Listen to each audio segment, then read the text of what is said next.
Hey everyone, this is Marcus Leto, the father of the Master Chief and co-creator of the Halo universe, and you're listening to Hawaii's #1 podcast, the Casanova Podcast.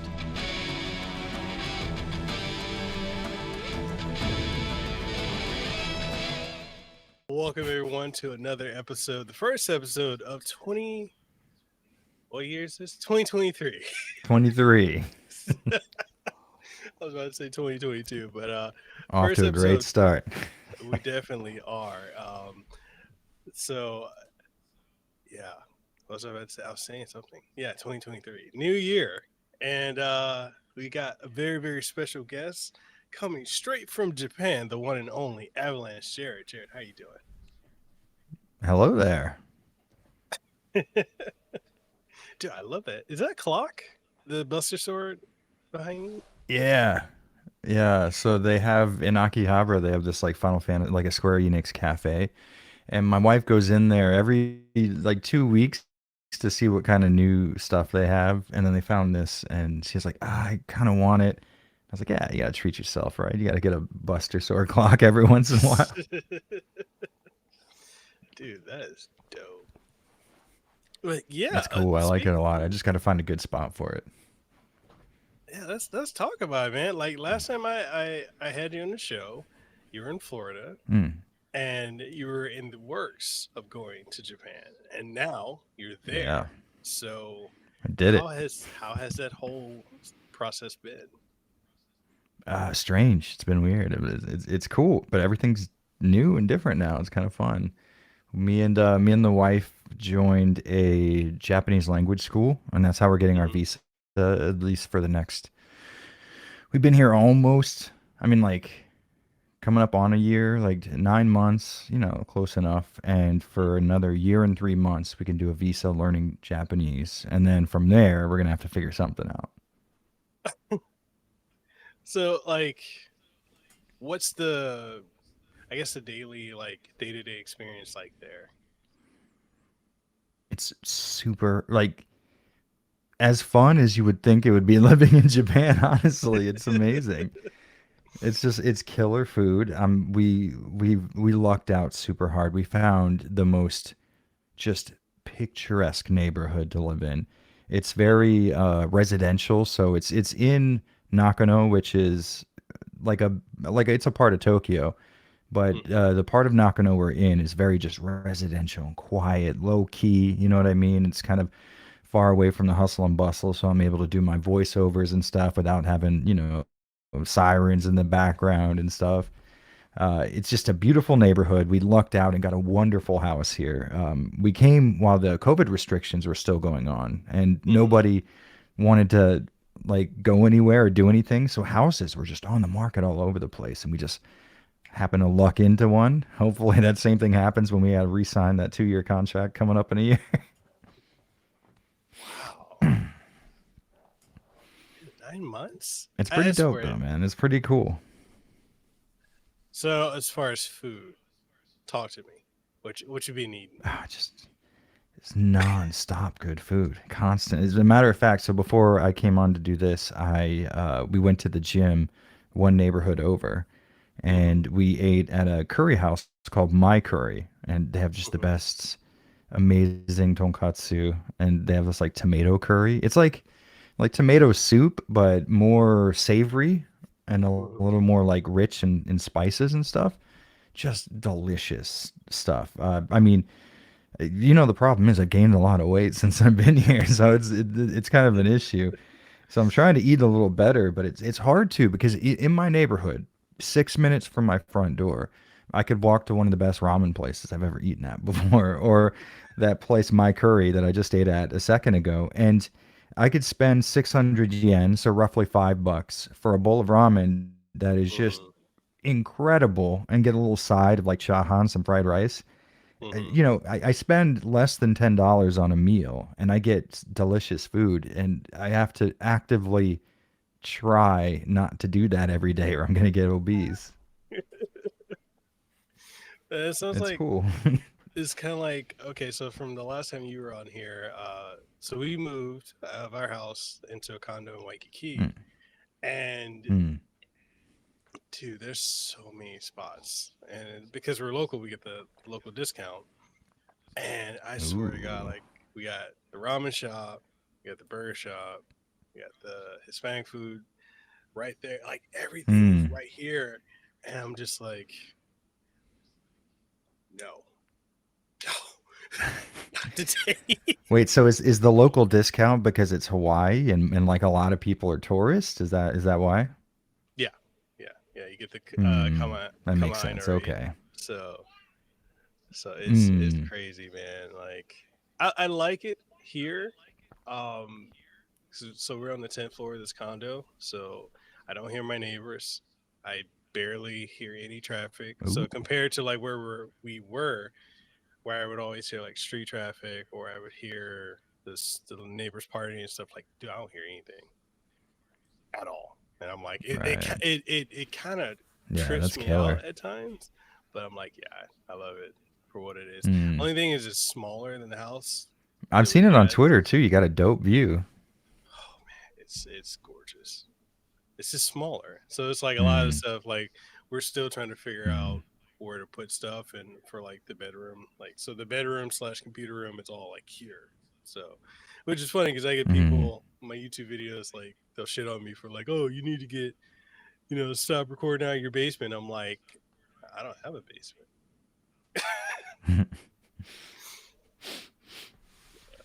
Yeah, I Nah, mean, like it's a similar situation here. It's Tokyo, so space is at a premium. And the last time we talked, I was actually recording out of my garage that I had retrofitted into a room and insulated and ran AC ducting and stuff. But now I have I mean, the room that you're looking at here, you're seeing like three-quarters of it right now. It's very small. But yeah, it's space optimization, man. We had to get rid of so much stuff to move here, and I could see why people would become minimalist because I hate that I have so many knickknacks in my drawers right now. I'm trying to just throw stuff away at this point. But I mean, like you obviously know, you start to when you do YouTube or content creation as a whole, you just get tech, and it just you acquire. I yeah, have graphics cards in my closet. You know what I mean? Audio interfaces. Like I've got two right here. I have my wife's microphone in here. XLR cables. Like I am flush with dumb stuff I don't need, and then that's the curse of doing this. It's like if you get into it, if you're like an enthusiast, when hmm it's something new that's interesting that could help your workflow comes out, you're not going to throw away the old one. You know what I mean? no, yeah. Like, and a lot of people don't understand it. They're like, oh well, it's not that bad. I'm like, no, I've got this audio interface. My wife has hers right here. We just got the Mm-hmm. a couple months ago. We got the Rode Procaster 2, which we have set up. We had a Mm-hmm. dual mic set up because her and I we do a podcast together, and it's like I've got this one of my old. I think I got the Go XLR Mini. I still have that, and I still have a couple dynamic microphones. I'm like, I need to start doing giveaways. Just like give some of this shit away. Yeah. But here's the problem: the second you get rid of it is the moment that you'll need it. You You need could it. just set your Yeah. watch. It's going to be 12 hours. As soon as you get rid of it, you can be like, oh, I need to do shit. Dude, I got this. What is it? Retro Fighters. They sent me this GameCube controller that works with the Mm. Switch and PC. And I'm like, yeah, I want to do a review on it. I'm like, fuck, where's my GameCube? Is it here? Is it in storage? Like, Mm. because it's like and I just don't remember. And that's one of the things I'm kind of running into lately is just like I feel like my memory's going to shit because Ooh. I don't know if it's okay, not in the sense of dementia, anything like that, but I think Mm. more so in the sense of like lack of sleep and my toddler. Because every time I Yeah. turn around, I'm like, "Are That'll you do it. alive? Are you alive? Did you Mm. do that? Nope. What are you getting into? No." Like I feel Yeah. like my automatic response to everything at this point right now is no because of my toddler. Mm. Yeah, that'll So, do it, honestly. You're making it more attractive, me not having a kid so far, so that's good. Keep going. oh man. So aside from moving to Japan and I, as far as like gaming goes, I know Callisto Protocol came out. You reviewed that. You've been playing Dead Mm, Space Remake. Uh, yeah. what are your thoughts? Because I know you were one of the few people to like Callisto Protocol, aside from like Mm. Well, myself. I at the very least, I liked it as much as I didn't like it, which I think is okay enough for me. That definitely gets it by. So As far as Dead Space goes, though, the remake, yeah, how are you liking it so far? I honestly, I was very skeptical. I'm a big proponent of when you remake something, keeping it uh, accurate to the source material. Hmm. And I heard about a lot of the changes. Isaac does talk now, which I thought would be weirder than it is. It's not hitting me in any kind of way that's making me feel like, oh, this isn't authentic. Hmm. It's different, but it's not something that you're going to focus on the entire time. Yeah. It's a gorgeous looking game. I have some complaints on PC optimization, but if it's a day ending in Y, I'm going to have complaints about that. It's not the worst thing in the world. Um, there are a few like objective problems. Like variable rate shading is constantly turned on PC and you can't turn it off, and it ends up making textures look muddy if you have to use DLSS, and you probably have to use DLSS if you're running at 4K. I Yeah. think I got through like 3 hours of the game at 4K, and it's playable, but there's like little micro stutters that you walk into a room and you can feel the frame rate go down. And I think I honestly might just drop it down to 1440p, start over again to capture all my footage, and just do my review in 1440p. I think that's probably the way to go right now, which kills me because I have a 3080 Ti. I shouldn't have to do that. You know, sometimes them's the breaks. Well, and that brings up like the greater discussion of like what's going on with PC optimization with the games that are coming out because it's kind of ridiculous.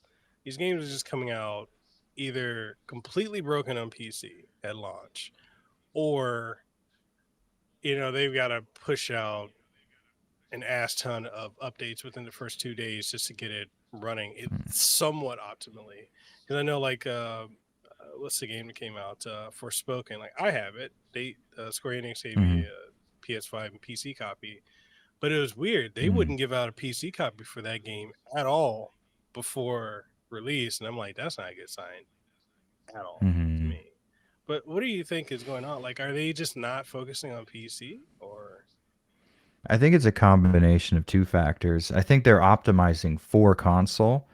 I think Mhm. PC is the foundation for building the game, but as far as when you go into tweak performance, they are Mhm. targeting 4K 30ish on console.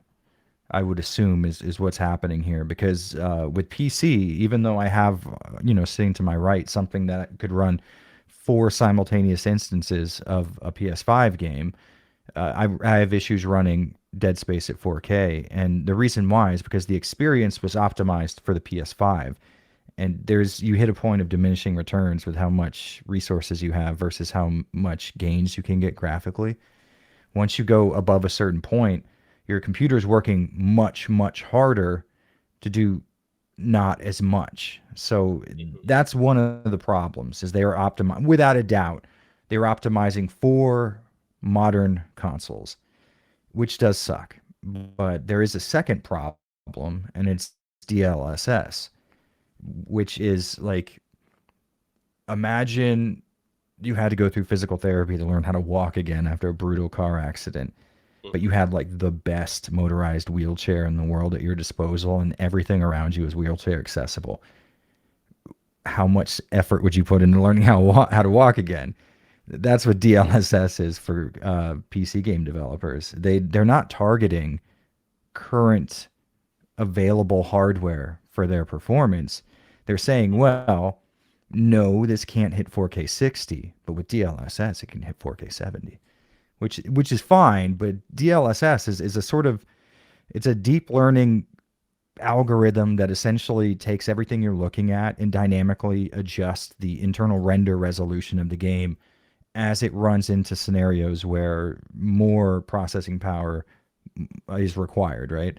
Mhm. So you're seeing the game sort of dynamically adjust itself as far as its internal render resolution compared to what you're trying to push. And that's a good idea in theory, but in reality, what you end up seeing is just very low res, blurry textures, and in scenes where you would want to see the most fidelity, which are like the most graphically intensive areas, you will notice things look worse. Hmm. And because developers have access to this technology, they don't necessarily have to go in and optimize a scene. We'll just let DLSS take care of it.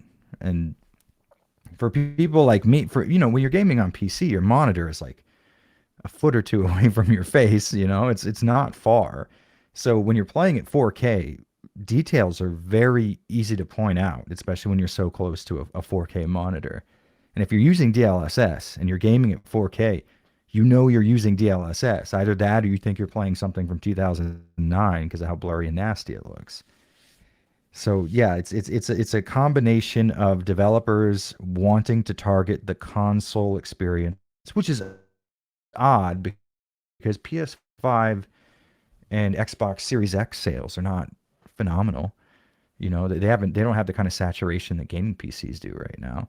I imagine more people have 3070s than have PS5s or Series X's, right? I don't know why that's the case, but when Callisto Protocol came out, it was the same thing. People on PS5 are like, it's stable as hell for me. And I'm over here playing it at the same resolution on a machine that could beat the hell out of a PS5, and it's dying on me. Yeah, so I don't know. It's a strange situation, but it's like they have that crutch there, and it's going to be real hard to tell people working in the games industry. It's like, no, you got to put in the extra hours. You can't use DLSS is not an excuse. If your game is not well optimized, it's not well optimized. You're doing a bad job. And I just wish companies now, like, if the PC port, if it needs extra time, I understand like they want to push it out same, day and day with consoles. But if it's gonna be a broken mess, delay the PC launch. Like that Yeah, makes I think way that's more fair. It sense. really is.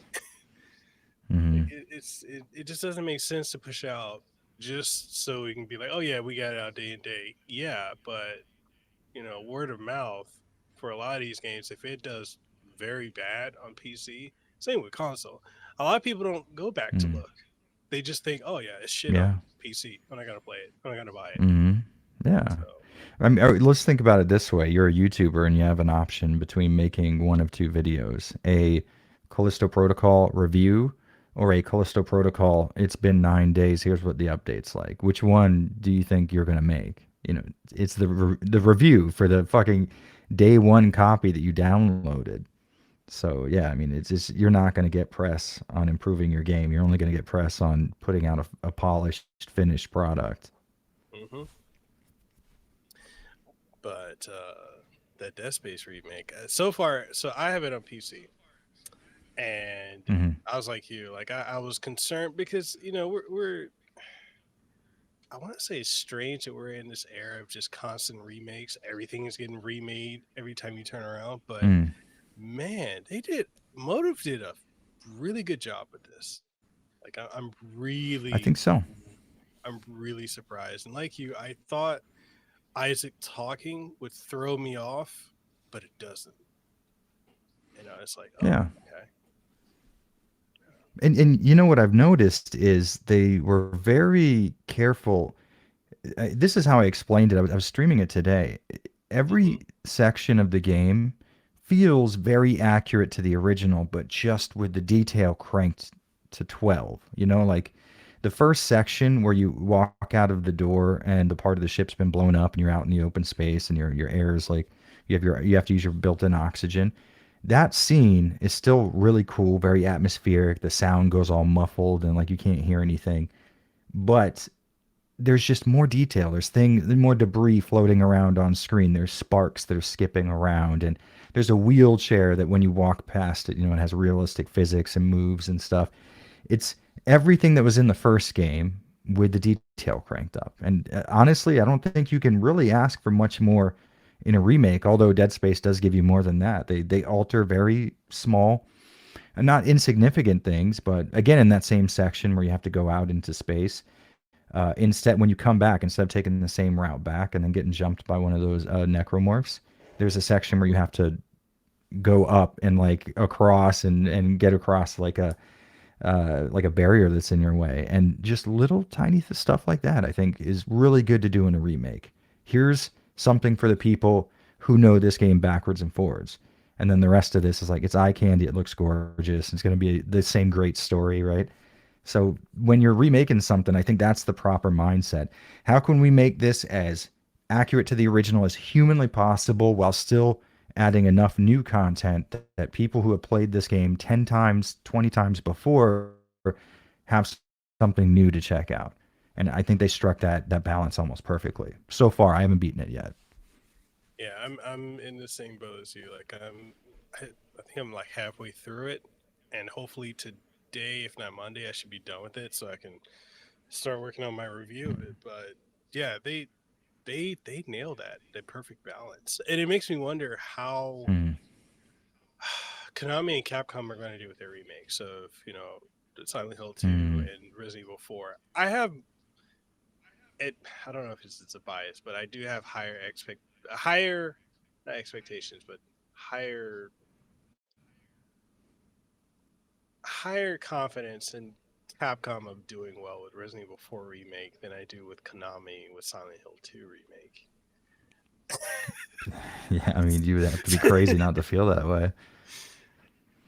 Here's the problem, and this is something that I think I think people are either incredibly way younger than me, or their memory is not as good as mine. Because I remember the last time Konami announced 3 Silent Hill properties all at once, or 4 Silent Hill properties all at once, and it was when Silent Hill Revelation and Downpour and Book of Lost Memories came out, and it's like, I mean, it's hard not to see that they're repeating certain cycles.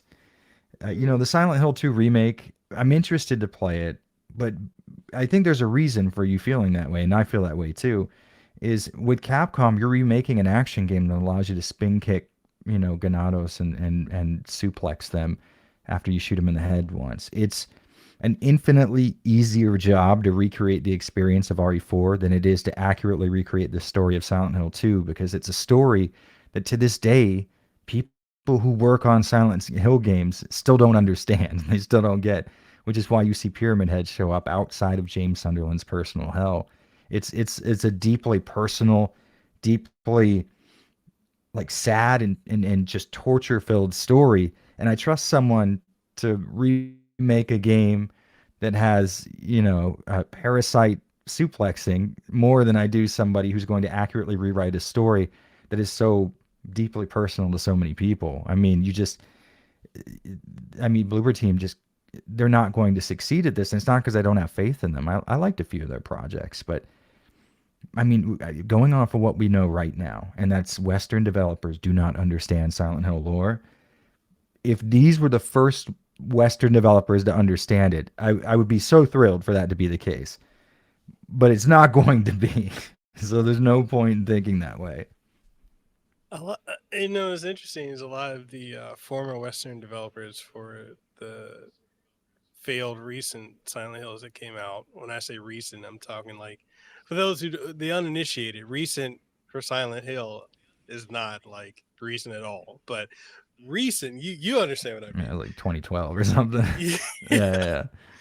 They're very defensive on Twitter. Like if you mention anything, like they I think you know who I'm talking about. Let's see. But yeah, a certain Tom Hewlett, we'll call him. Yeah. Very, very defensive.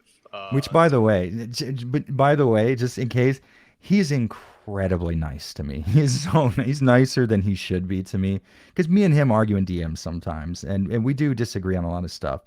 But somebody will be like, yeah, the HD collection was garbage. And I'll be like, it was Konami's fault. And then someone will be like, well, in this interview, you said you were in charge of the entire project and like you decided everything that happened with it. Yeah, well, that's not how it was. And it's like, well, who do I trust, you now or, a year before the game came out? Who has more? Because Konami's not saying, they don't care. They don't give a damn. They're not responding to people about Silent Hill. So, like, who's the person who stands to benefit the most from lying about something? The guy who's being criticized for it being, received poorly. I don't know. That's a whole thing we don't need to get into because we could spend another 4 hours and I would get through half of my arguments with that.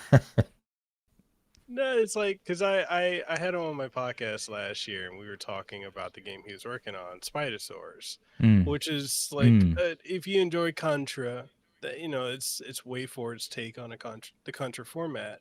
But like one of the mm. things like WayForward told me like straight up before I could even do the interview is like you can't talk Silent Hill.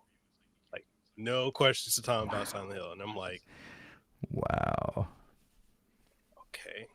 Have you noticed this? Like, and the audience may not get it, but like being on the content creator side, the stuff we see when we deal with companies Mm, is amazing. Like the amount of red tape that they want to put up for just about anything mm. is interesting to me.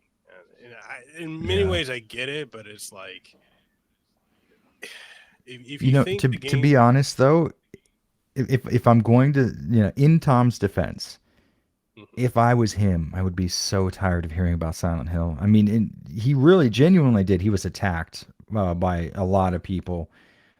People who really and truly weren't even huge Silent Hill fans, but instead were just, like people who played the HD collection and then they remember playing Silent Hill 2 a long time ago. And then the HD mhm. collection obviously is not very good. So they're just like, yeah, Tom Hewlett, what a fucking idiot. And it's like, I mean, yeah, okay, your heart's in the right place, but then they're coming straight at Tom Hewlett as opposed to saying like, well, here is a technical analysis of the things that were done wrong in the game, and then that's all that needs to be said. This was a poor job that was executed poorly, and to be fair, again to him, Konami did also mismanage the project. They're like, oh well, here's the source code. We sort of lost it. 75% of the way through the creation of Silent Hill 2, so you have to fix bugs that were already fixed by retail. So that makes it seem like, oh well, I mean, you can't blame Tom for that, but you can blame Tom for not reverse engineering available PC ports and fixing those bugs because they would be more finished than buggy source code. So there were bad decisions made on both ends, and I think neither party, both Konami and Tom Hewlett, quite understood how to do an HD remaster. Because Tom never worked on an HD remaster, and he hasn't since. And thank God that he hasn't. But people were mean to him instead of being like, "Oh, well, I criticized your work." Instead, they were criticizing Tom, and it was inappropriate. A lot of stuff that happened to him, and it's like I get why he would say no, no Silent Hill, because if I was Tom Hewlett, I would also be saying you can't talk to me about Silent Hill anymore. Yeah, yeah. So like when I got that from them, I was like, okay, okay, we'll just talk about Spider Swords and Contra, and then because it was like, yeah, no, nothing Konami at all. But then like when he brought up like Contra 4 because he worked on that, and I Mm. was like, oh, okay. And he's like, oh yeah, my time at Konami, and I'm like, Yeah, you got to hold it in. oh my god, no, but he's a very nice guy, very cool, and I have He's nothing always been negative. really nice to me. Yeah, so like really nothing negative to say about him, but like yeah, Mm. that also the yeah Western developers in Silent Hill, you're definitely right. Pyramid Head should not be showing up outside of James. Since we, oh god, like dude, I feel like since we had like a long conversation, it's definitely been a year or so. So since that conversation, I have completed Silent Hill 1 all the way up to Downpour. Nice. They're only, in my opinion, my Mm. humble, unbiased, biased opinion, it's only 4 canon Mm. Silent Hill games. I'm not counting anything after. Okay, Origins tried some unique stuff, but it's just again, why does it need to be? Why did that need to connect to Harry Mason? It's just Mm. you know, no, well not Harry Mason, but like Silent Hill 1. It just it doesn't Right, right, flow right. into it right. No, it doesn't, but that's what happens when you have another artist touch your work, and especially someone who doesn't understand your work.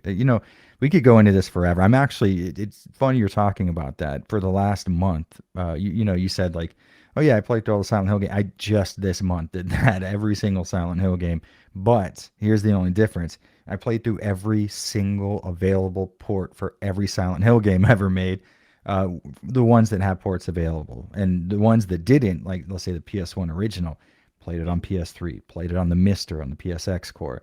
So the idea is I'm working on a video of, because I get so often people say I want to play the Silent Hill games. Where should I start? Well, I heard this version was bad. Should I go with this console? Because 2 and 3 were available on. You could get 2 on the Xbox, the PC, the PS2. You can get 3 on PC, PS2, PS3, Xbox 360. There's a lot of options. So I wanted to make just a single source of information for people who would want to play the Silent Hill series. And I like how you're saying there's only 4 canon Silent Hill games, but might I up you one and say there's only 3 canon Silent Hill games? The Room started out as Room 302. It was its own individual horror project, and it was Akira Yamaoka trying to break out of his producing role and kind of create something. And then Konami stepped in and said, "We're not going to fund this unless it's a Silent Hill project." And then at some point after the game was already in development, and what I would assume, given how slapdash the story is, probably far into development, they decided to add James Sunderland's dad is the superintendent for the apartment that Room 302 is in. And it turns out this is just a failed attempt at birthing the cult's god, and Dahlia's attempt is it's a totally different thing. It kind of smells like someone came in and said, "Where can we fill some holes in?" That being said, though, it's a cool story. It's like it's interesting as hell, and it's wacky like Silent Hill is. It's not very what's the word, like traditional with the way that it goes about telling stuff, and it doesn't do things in a very common and the hero saved the day type of way. So it is very cool. I just feel like I wouldn't call someone who had patchwork put together parts of like a DeLorean in a 2006 Honda Civic, but they made a fiberglass body that looks like a Corvette. I wouldn't call that part of the Corvette line, and that's how I feel about The Room. That's terrible. I shouldn't say that. Okay, you got to keep one, The Room or Origins. Which would you keep? Okay. Here's Knowing the you thing. throw them both out. No. Here's the thing. I enjoy the gameplay in Origins. I like the story for The Room much better. But the gameplay in The Room with your on-screen HP bar and a charge meter for your attacks, it's not very Silent Hill. And then the second half of The Room is essentially a very long escort quest. And then there's a lot of stuff. For example, in The Room, for people who don't know, you can heal yourself by going back to your apartment. And there's little portals dotted all around every area that you go to that get you back to your apartment. But every time you go back to your apartment, let's say you want to change your items out, because it's the only Silent Hill game with a limited inventory, you would have to return to your apartment, and then you would have to skip the cutscene of you waking up in your bed. Then you have to wait through a loading screen to get out of your bedroom. Then you have to go to your item chest. Then you have to change out your items, stand around and let your HP gradually heal. Go through a loading screen to go to the bathroom. Go through a loading screen to go through the hole to get back to where you are, and then load back into your area. And you have to do that several times per area. It's a nightmare. Whereas Origins, it's very different from you have breakable items, melee weapons. That's not fun, but you do have an other world that you can go to anytime you want in order to complete puzzles and to explore more. It's a give and take, and I think Origins provides the more classic Silent Hill gameplay compared to The Room. But to be fair, neither of them do that. It's just if you have to compare those two together, I might be more inclined to play Origins than I would The Room. But if I was listening to like a story analysis, The Room all day. Yeah. Okay. So as far as like that project that you're working on, how far along would you say you are right now? I'm coming up on the tail end of it. So far, it's been the longest single video I've ever made by double. So I think it's going to end up being like 2 hours and 40 minutes. But it's, when I put all my videos together into like a 7-hour Resident Evil video, those are all like 45-minute reviews, an hour long, whatever, right? This is the longest single video project I've ever released. So that'll be fun. Are you stressed? Uh, Sort of yes and sort of no. So, last month-ish, what day is today? Yeah, like so this month, essentially, my mom came to Tokyo to visit us, and it was her first time in Japan. So I figured I'm not going to work on anything. We're just going to have just an awesome time. And we ended up doing just that. We had a great time. She was here for almost 2 weeks. We went to Fuji. We went to Asakusa and dressed up in kimono. And like, we showed her all the good restaurants. We went to this really cool amusement park called Yomiuri. There's a bunch. We did a bunch of cool stuff. And I didn't touch YouTube. I didn't respond to comments. I didn't do anything. And like, as a content creator, the algorithm just going to chew you up and spit you out after Oh two yeah. and a half weeks of not doing anything on your channel.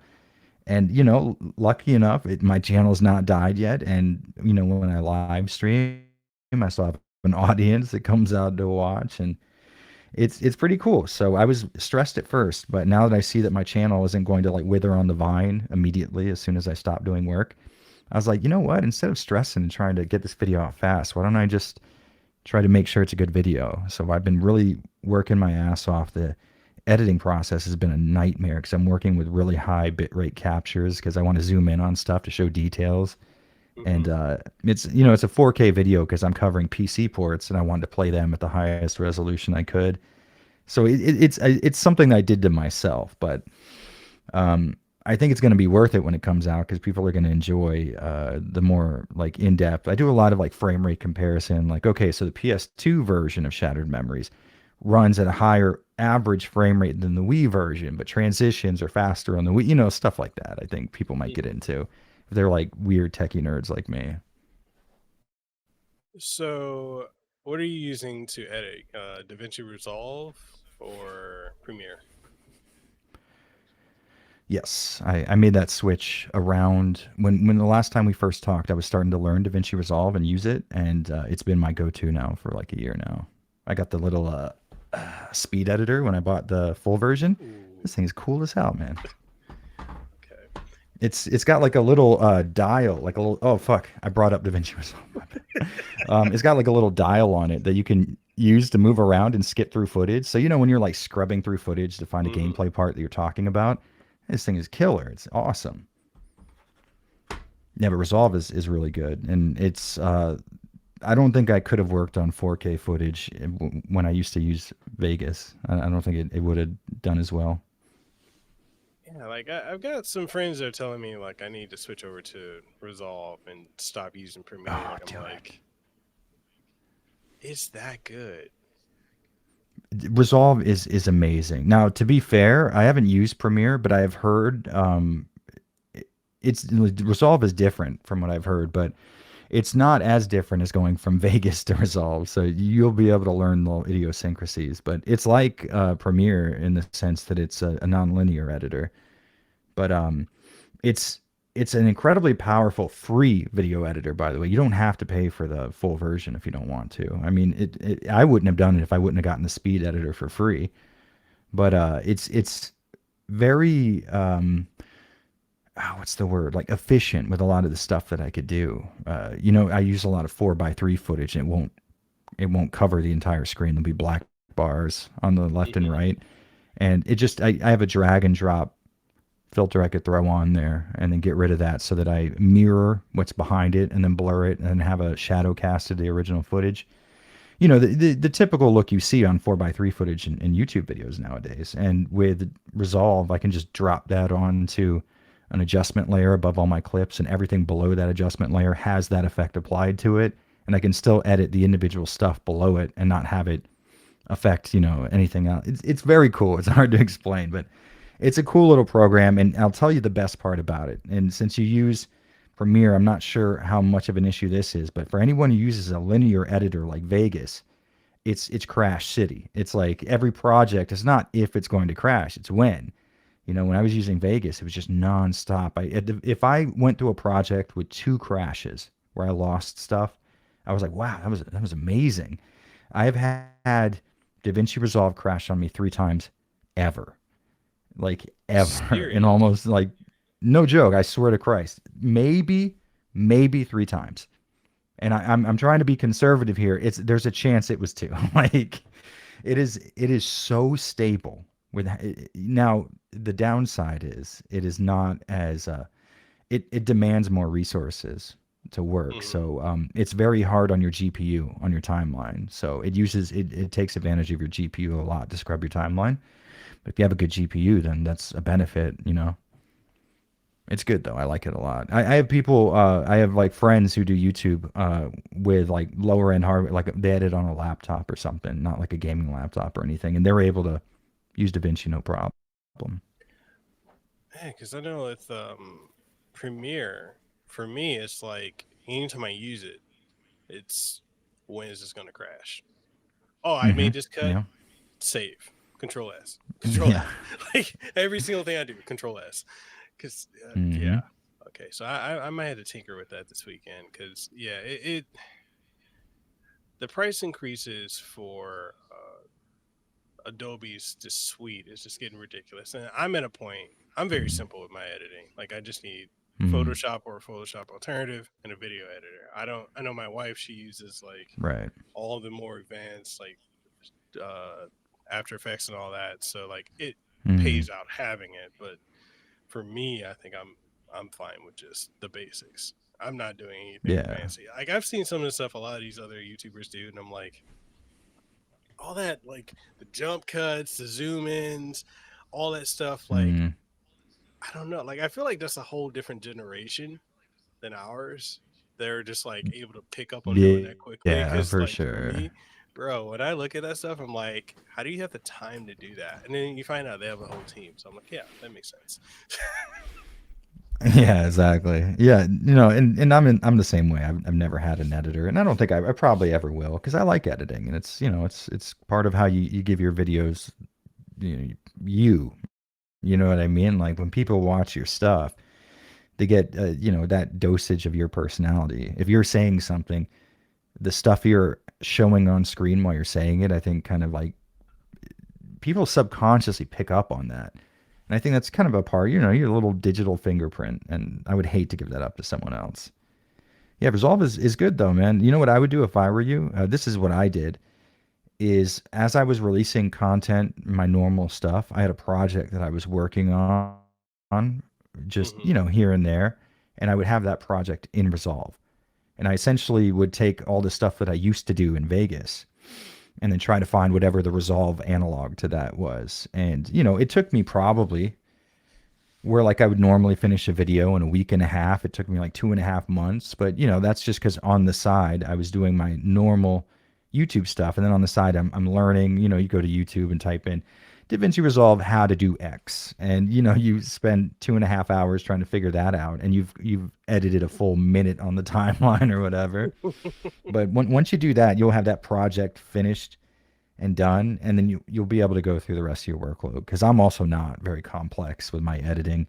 I'm not very like my transitions are just I'll use like a cross dissolve, and that's as fancy as I get. Yeah, there's cool stuff you could do with Resolve for sure, and then the fact that it's free, it's like you might as well just have it installed and Yeah. once twice a week you turn it on and you have your dissolve project that you're messing around with, and then when you finally finish that you'll know everything you need to know to just have that be your your daily driver.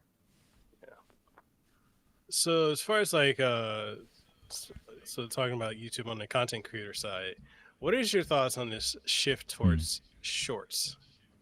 Just, like did your channel take a hit revenue wise when they were like making the changes to implement shorts back in November? Hard. Dude, they fucked my channel hard. Hard hit. Hmm. Yep.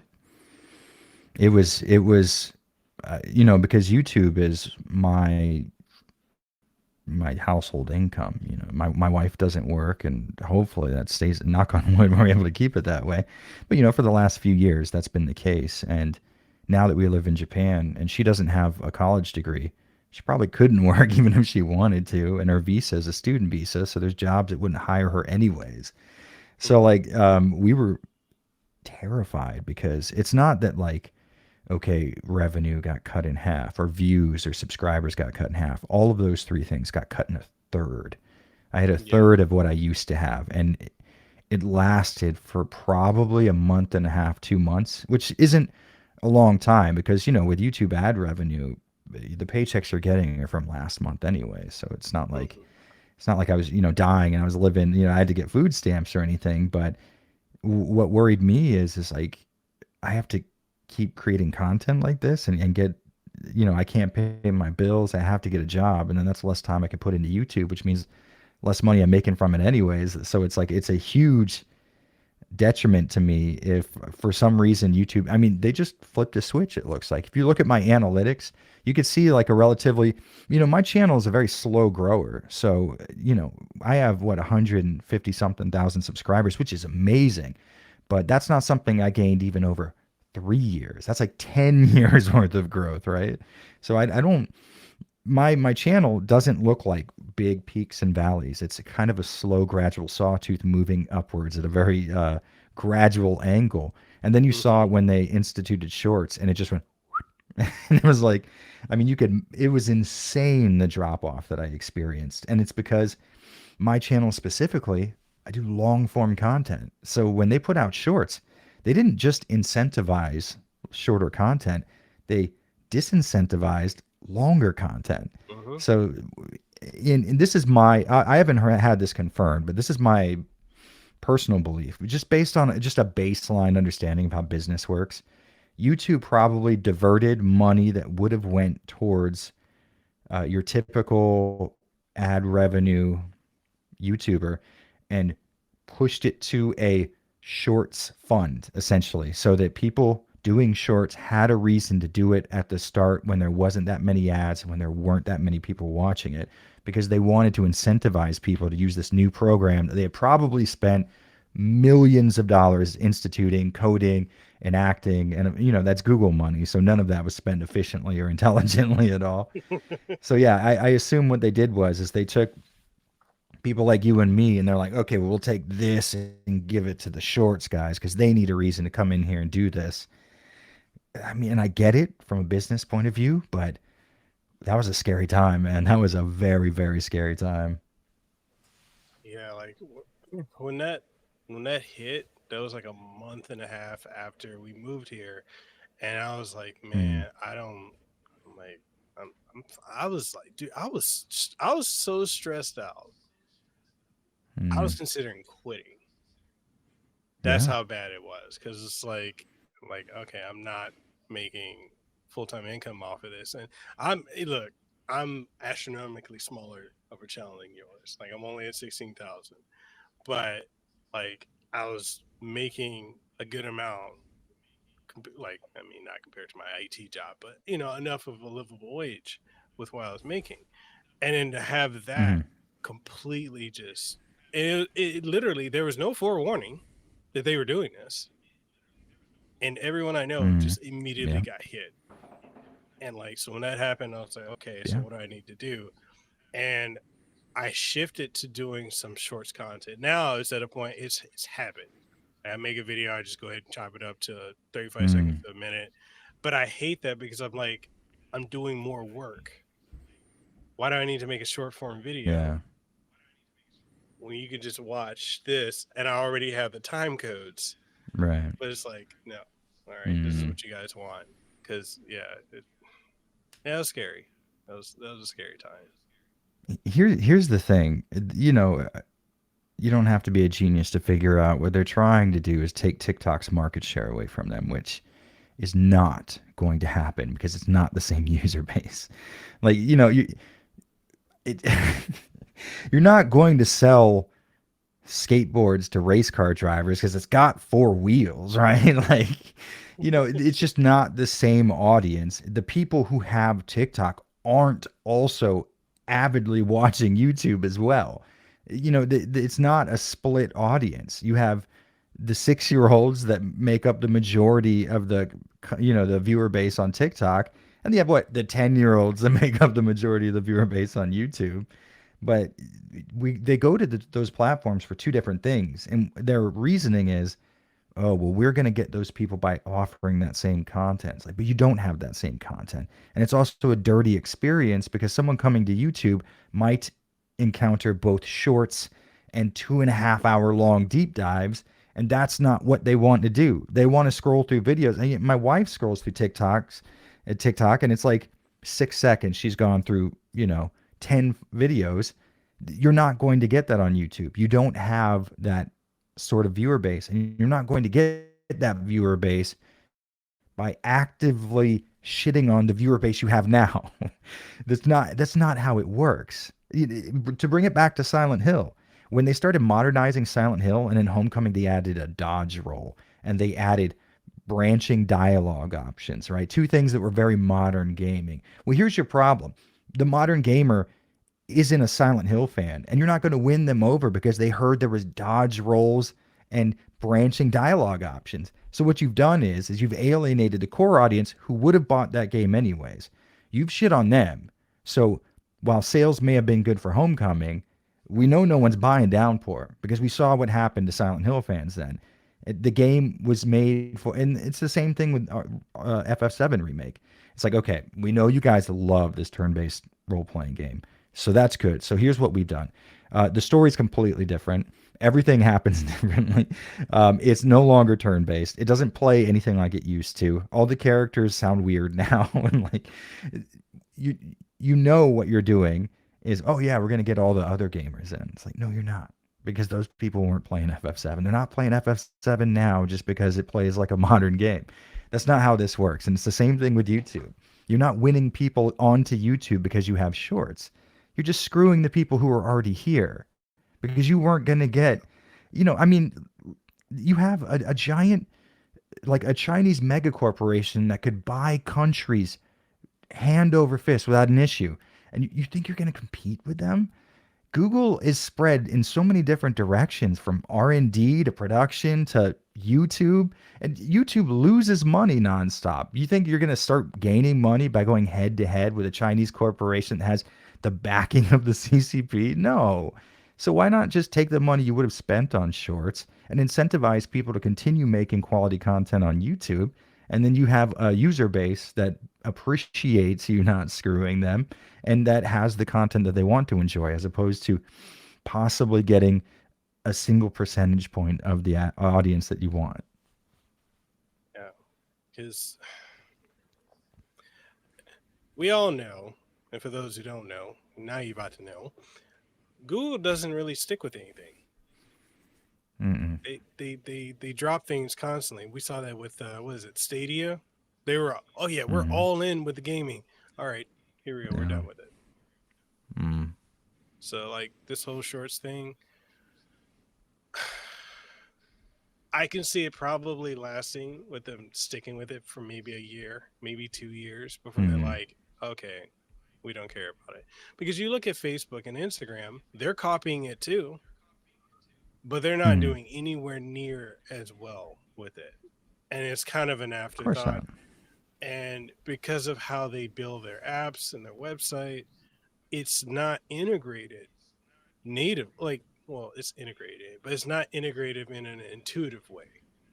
It's very Mhm. like you need to go and look for it. Whereas you go on TikTok, it's like, no, this is exactly what this is, because this is what Yep. this was from the beginning. And Snapchat's Mhm. trying to do it too. And I'm like, who's trying to use Snapchat other than folks trying to get you to sign up for their OnlyFans? Like, okay, I got a Mhm. story about that. so, so I had Snapchat, and I'm getting these DMs and like, oh hey, how you doing? And I'm like, who is this? And it's like, join my OnlyFans. I Dude. don't know you. I'm so glad I don't mess with any social media. I got a Twitter, and like even that is way too much for me. I could not. People want this like sort of combination social media combination, like instant messaging DM type of deal. And it's like I don't want to be doing that all the time. I don't know you in that kind of way. DM me on Twitter. You know what I mean? Like, talk to me, at me on Twitter. Leave a comment in a video. I'm not trying to spend my day having personal conversations with people I've never met before. Like, it sounds mean. It sounds mean to say. I appreciate so much that there are people who not only enjoy watching my content, but would also want to speak to me. Because that's like, I'm a dork, right? Like, it's not, I'm not a super popular guy. So it's amazing people want to talk to me. But it's like at the same time, it's like I'm married and I spend 90 plus hours per video that I create. And now I go to school full time learning Japanese. It's like, I don't have time to do all of the social media stuff that people seem to do so effortlessly nowadays. Man, Yeah. it sucks to say I don't want to be that guy like, oh, I'm too old, but it's like, I don't think I'm at the age where I could successfully use social media anymore.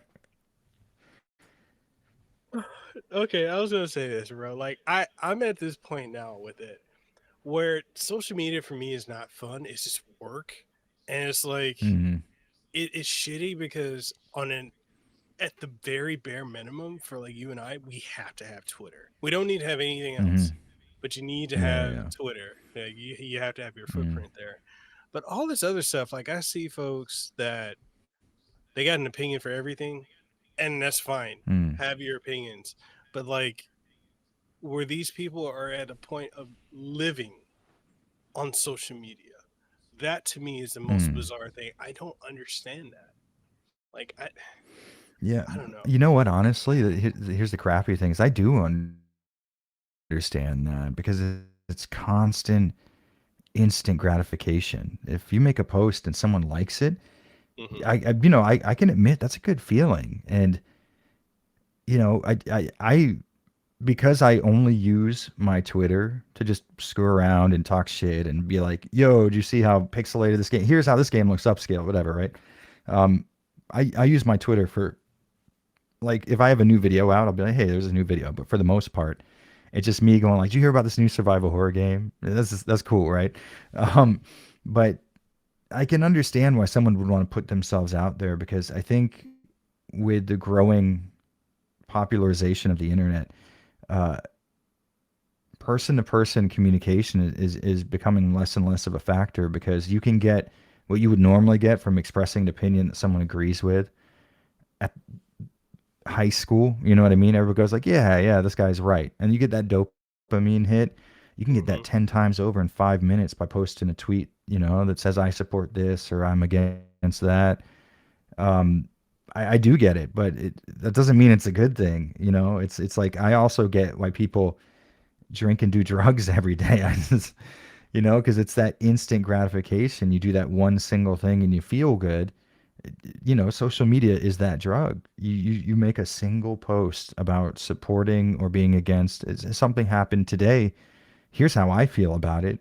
And you'll have people who disagree with you. Then you got 10,000 people who retweet your tweet that said like I'm against this thing. And then it's like, oh my god, that's more people than I've ever talked to in my entire life. You know, I get it. I really do. And sometimes I find myself falling prey to it where I'll make a comment. I'll be like, hey, in modern games, this shouldn't happen. And then everybody like retweets it and comments on it. And I'm like, yeah, everybody agrees with me. But what I've noticed is you get a very quick slap to the face when you fall outside of, the established what everybody else thinks. And I'll be like, yeah, you know what? And I don't like this game. And everyone's like, oh, hold up. And then, they're beating my ass in the comments. And it's like, oh, yeah, this is a double bladed thing. Okay. Oh yeah, yeah. It it okay. So we're roughly around the same age, and I feel like getting older, and especially being married and having a life and stuff that you do outside of social media and content creating. Like there be times, dude, I'll get messages from folks, and I'm just like, I just don't feel like responding, and it's like nothing against Mm. them, but it's just like Hmm. I'm having my time to myself, my peace, or the Yeah. the little bit of sanity that I have that my toddler's not trying to rob from me, or I can Hmm. just give that time to someone else, and I'm just like, I don't want to talk to you. Yeah. Dude, I think that's fair. I think that's really fair because I think, you would probably agree that it's incredible that these people want to talk to us in the first place. Like, it's Yeah, amazing because here we're just, these guys on the internet. We're just saying stuff that we think. We're not doing something incredibly special, right? And there's people out there. It's like, yeah, I see the way you think, and I think this in the same way. You might agree with this, and then they come to you with this other thing, And like I enjoy that. I have a really fun time talking to people on Twitter, but I also think that there comes a point when every person has to decide for themselves where they're going to switch it off for a little bit and then be a part of their own life, you know, because it's Mhm. super fun for me to interact with the people who watch my channel. And I'm sure there are people who follow my Twitter just because, you know, my dog shit takes on Twitter and they don't even know I have a YouTube channel. Um, I have a fun time interacting with those people and most of the time arguing with those people, but you know, we have good spirited arguments and stuff. But there comes a time when you got to turn it off and you got to do stuff for you. You know, me and the wife got to sit down and watch a TV show, and we may end up watching 4 or 5 episodes. And I'm not going to DM anybody or or you see, here's the problem that I run into. I've developed since I started doing this online stuff.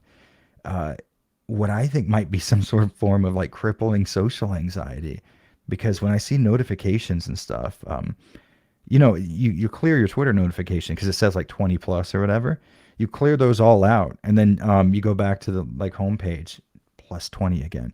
You know what I mean? You're Mhm. filled up again, and it's nonstop. And when I was doing online college for a while, I sort of developed this kind of like fear that I would log into my little coursework thing, and it would tell me that I had an assignment due, and I'd be like, "Fuck, I'm gonna have to do that." Oh my god, it became this like Schrodinger's web page to me, and Mhm. um, and ended up being like a self fulfilling prophecy. And I do the same thing with like my Twitter DMs. And the problem is that's where if somebody wants to contact me, hey, we'd like to send you this game to cover or whatever, which is not Mhm. something that is all the time for me. But when it does happen, I missed out on so many opportunities because I saw a DM and I was like, oh no, I'm gonna have to talk to this person. This is a nightmare. I have to capture footage. I got to write a script. It's terrible. But what I've tried to force myself to do is I have to spend 2 days a week where I respond to DMs or something. Mhm. The problem is too is they're really nice people who just want to talk to me. People I have personal relationships with. I don't even get back to them in DMs because I don't want to see how many DMs I have because I'm so Yeah. paranoid it's going to be a million. And then of course, when you don't check them, that's what it ends up being. And then you end up being like, oh, this game that I enjoyed, they offered me a brand deal. I could have taken or something. And I don't do brand deals like myself, but it would be cool just to know that people wanted to like that available to me. And sometimes it's for a game I was going to play anyways. There's two different times where I ended up buying a game on Steam that the developer contacted me about like 2 months before it came out. It's awful. But like worst case scenario, I still get to do the job that makes me super happy, and these people do want to talk to me, and that Mhm. is a forever compliment as far as I'm concerned because I don't necessarily think I'm someone who's particularly fun to talk to anyways, and these people are just like, yeah, man, I want to speak to you about something. So like I can't complain too much, but within this small realm of things that I can complain about, I have a few. Yeah. No, and and it's something where like I look at it like, okay, so you and I, we're friends. We don't Mm, we don't talk every day. Half the time we'll go mm, weeks, months without talking. But when we pick up, it's like we yeah. pick up where we left off and we go from there. I'll have people Mm, that like if I don't immediately respond to a DM or they'll tag me in a post and I'm just like a lot of stuff I don't see just because I'm okay. So mm, there a quick rundown of a typical day for me. So since my wife works at the school that she works at, so I'm the stay-at-home dad, and I'm with my my mm, toddler from like let's say 7 o'clock in the morning to 6 p.m. at night. So in that time span, and trying to keep this little monkey alive, I'm not mm. really on social media like that. So like, and then by the time when Sure. my wife gets home, I'm like, fuck, I gotta capture footage. I need to write a script. I gotta do this. I gotta do that. Like I'm playing Mm, catch up on like my to do list. So when it comes to like mm, getting back to people, a lot of folks, I'm like, oh, shit, okay, let me find when I have time to get back to you. So because I want to devote that attention to them, but like mm, I can't. Yeah, I just I can't. give, like, I'm not as easily accessible to people as I used to be, and I'm seeing, especially like with folks I know out here in Hawaii, they take a big issue with that, and I'm like, it's not that I'm trying to ignore you, it's just busy. Yeah, man, you got a kid. That's how it goes. No, I totally get it. It seems like there's just not enough hours in the day. It's awful. But again, like it's of all the problems you could have, people wanting to be in contact with you definitely isn't one of the worst. It's just, that person doesn't probably, and it's understandable too. When you contact someone, you don't necessarily take into account that there's hundreds of other people that's doing that same exact thing at the same moment that you're doing it. Because why would you think that? You know what I mean? Like that's not a common thing for people to think about. So I do get it. I try to approach people with the understanding that you couldn't have possibly known how many times I got that question. Like when I stream, someone will jump in and be like, "Hey, what do you think about the Silent Hill 2 remake and stuff?" And obviously, that's a question you're going to ask someone who's made a bunch of Silent Hill content. So I get it 100%. And then there'll be people in chat being like, "Oh, damn, I don't know how he doesn't get pissed off." Because, I might get that question 87 times a stream, right? But, there's no way that person could know that I've had that 86 times before he jumped in the chat and he just jumped in and wanted to hear it. So I get it 100%. And I'm never like angry or upset at the people who want to get in touch with me, but I am also frustratingly hard to get in touch with. And I think people, who've been channel members a long time or who I keep up, Twitter DMs with for a long time, they kind of know that too, which is good because it'll be 2.5 weeks since someone said, "Hey, did you hear about this?" And I'll be like, "Oh yeah, that looks dope," right? And like, and they'll be like, "Yeah, no, I get it." And that's good. That's definitely a good place to be in. But then you also feel kind of stressed because you don't want these people to think that you're purposely being, like ignoring them when, Yeah. and you're not. You just don't have it in you at that moment to look at that thing. And by the time you do have it in you, you might have 20 more DMs piled on top of theirs. So yeah, it's a numbers game. And that I think that's probably one of the trade-offs when we do what we do is you want to be liked by people and popular and you want people to kind of seek out your opinion on things, but the other side of that is they're going to do that a lot. And the more people that end up liking you, the more you get wanting to contact you about that thing or this thing. So yeah, like it's out of all the problems to have, it's not the worst in the world, but it definitely is something I think most people who don't do content creation probably wouldn't necessarily get unless they worked on like something crazy like social media management or something. Yeah. Um. So winding down to the last couple of topics I wanted to bring up. What are your thoughts Mm. as a PC gamer on the Steam Deck? Hmm.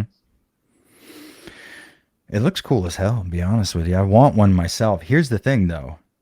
I don't ever leave this damn chair I'm sitting in right now, right in front of my gaming PC. And that's the thing. The guy, the tech nerd in me wants that so bad just because, man, that would be a cool little emulation machine. And I could see myself playing like, uh, uh, you know, lower NPC games like Alan Wake or something. I bet Alan Wake would be so fun to play on the Steam Deck on the go. Then I think about it and I'm like, oh, on the go. When do I leave my house? Like, how could I can't justify spending the money on a gaming PC that I can play next to my gaming PC. That's my only issue. If I had to travel for my work, I would have already had a Steam Deck. You know what I mean? But Hmm. it's like, damn, I support the hell out of the Steam Deck existing, and hopefully, if Valve is uh, super profitable with the Steam Deck and it ends up being an endeavor that makes them a lot of money, the market will open up and we'll have competition.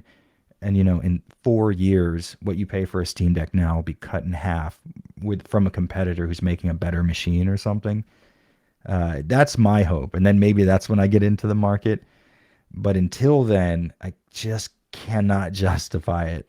I want to so bad, but in my situation, it's like I would never use it, and I know I wouldn't, and that's not stopping me from wanting it so bad. like for me, like so I've switched over to primarily being PC based, and like if I get an opportunity to Hmm. pick up a game, I'm getting it on PC just because I'm like I got this 3080, I want to use it. Let me just Hmm. dive into it, you know. And I'm underwhelmed with PlayStation 5 and Xbox Series titles that are not, Yeah. or is, you know, because like the Sony games are coming to PC anyway. So it's like, to me, it's like, what's the point?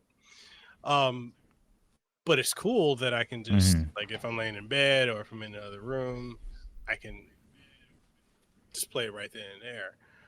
But like, I'm the same as you in the sense Hmm. of, I'm like, where I don't go anywhere. Like, I'll take my wife to work occasionally, like Yeah. maybe once a week. I'll go grocery shopping once or twice a week. I don't really go anywhere. So it's like Hmm. like and it's the same thing with like people who say like with the Switch, oh, the portability is a factor. I'm like, maybe for you, I don't go anywhere. Like, Hmm.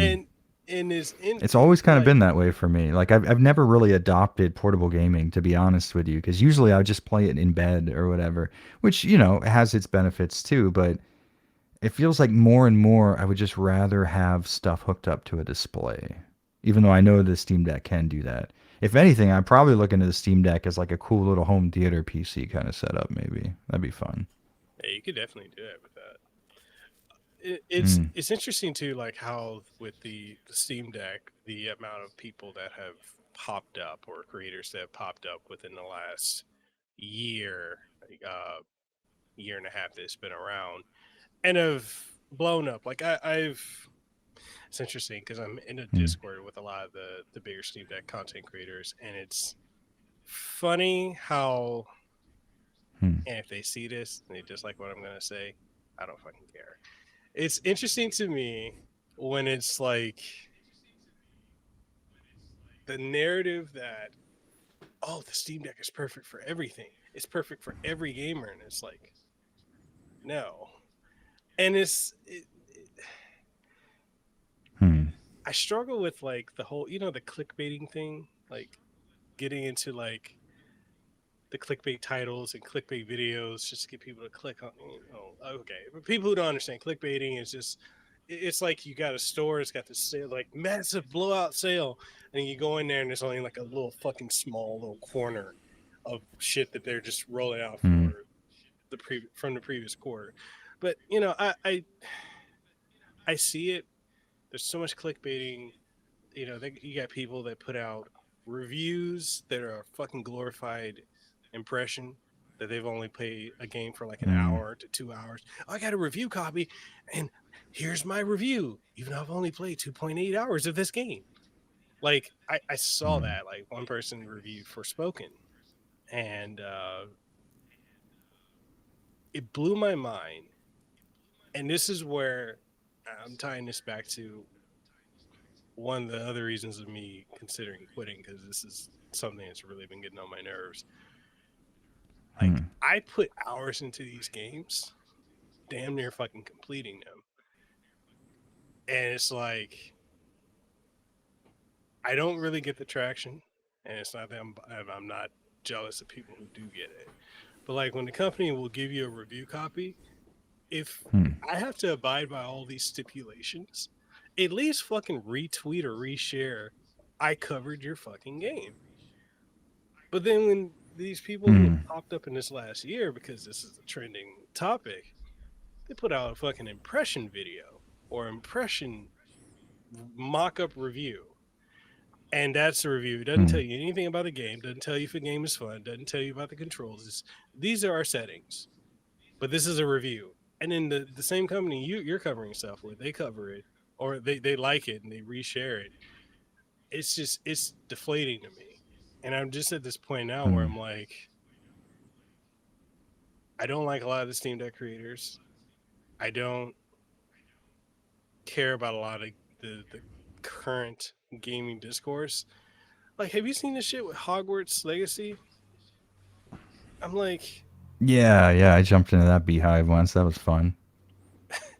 I'm just like, the game looks cool, and then it's like there's all this back and forth behind that, and I'm seeing in a couple of discourse I'm in where people like, hey, if you cover that, you're this, and I'm just like, man, it's a fucking video game. Anyway, whatever. Yeah, you know, it's a amalgamation of two separate problems because you have one problem which is people are just medically online. You know what I mean? Like they Yeah, just can't disassociate themselves from this online presence they have.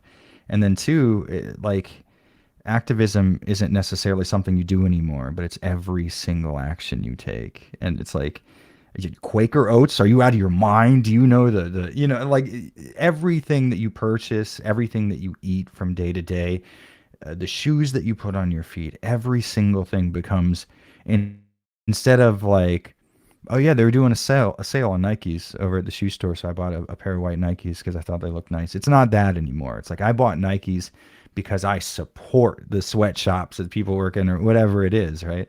Everybody seems to think that every purchase you make and every conscious decision that you make in your life is in support of or against a popular social trend, so some sort of social milieu. It's ridiculous. Now, truth be told, I don't like Harry Potter. I never have. I've never gotten the whole Harry Potter thing. I think it's awesome that other people do. That's fun. You know what I mean? Like, I have plenty of things that I get into. I play Stalker. Nobody plays Stalker. And the people that do are out of their damn minds. Like, I get it 100%. Like, you find something that kind of fantasy wise just sticks with you. That's dope. It's not for me, but I'm not going to buy that because I support one thing or not buy it because I don't support another, because that's not how you play video games. That's not how it works. There are plenty of pieces of media that anybody who has an issue with Harry Potter, I would love to know that you've never watched a movie directed by somebody who's sexually harassed someone of the opposite gender, or somebody who has been recorded saying something just detestable, or someone who hasn't used an item that you disagree with, or possibly owns a private jet and helps pollute the earth far more than 30 cars would, right? Like, you can't hold people to standards that you're not willing to live up to yourself. I'm not going to call you out for doing things I did last week that I just found out were bad. I can't do that. That not in good faith. I couldn't live with myself if I was mean to people about shit that I get into. So maybe, how about this? How about if you are someone who disagrees with J.K. Rowling, which you're free to do, don't buy that game. And I think that's a pretty fair thing to do because you vote with your wallet. And the hope is that if you don't support this product, there'll be enough people who are like-minded like you that won't support that product. And then maybe the next time something like that goes to get made, whatever changes you were looking to get made, end up making it into whatever it is, right? That's the hope.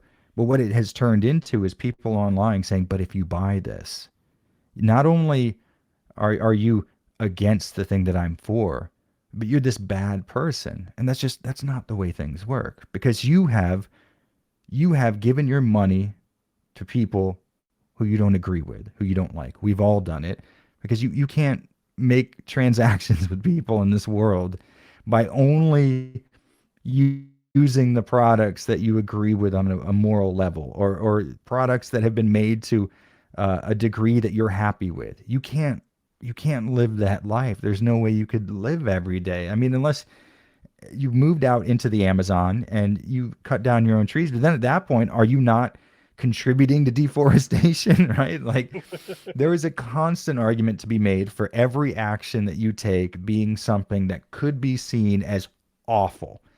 Yeah, And if you spend all your time focusing that lens on somebody else, it's just attracting them to do that to you. And you don't want that done to you because you do fucked up shit. They just haven't found out about it. And when you're pointing the finger all the time, you attract that to you. And then, oh no, someone found my tweets in 2013 where I was like talking with my friends and I said something that's horrible nowadays. Damn, maybe I shouldn't hold maybe I shouldn't hold the lens up to everybody because that also reflects me. I hate it so much. Just enjoy the things you enjoy. And people who don't enjoy the things you enjoy, that's cool. They're free to do that. There are plenty of people I disagree with. Please subscribe to them. I don't want you not to enjoy, because it does me no good knowing that my subscribers don't subscribe to X, whatever it is. It does me no good knowing when I play a video game that only the people playing this video game agree with me morally. That doesn't do me anything. Like, I don't get off on that. I'm a grown adult. I understand who I am. I don't need products to make me feel better about myself. And I don't need this flimsy idea of activism, quote unquote, where like, oh, where I spend, my $35 on a Steam sale decides what type of person I am. The fuck out of here with that shit. I hate it so much. It's weird how like this. I almost want to say a generation, but it's not because it's people from our generation, people from generation before us act this way, and I Mm, feel like a decade ago, people understood nuance, like in the sense of, mm, yeah, this is not for me. All right, you do whatever it's like the agree to disagree. That whole mm, civility is just gone now. It's just, mm. and I'm at a point now, like you got more balls than I do when it comes to like just engaging with folks online, because I'm at a point now, like I feel like if I say anything, it's just,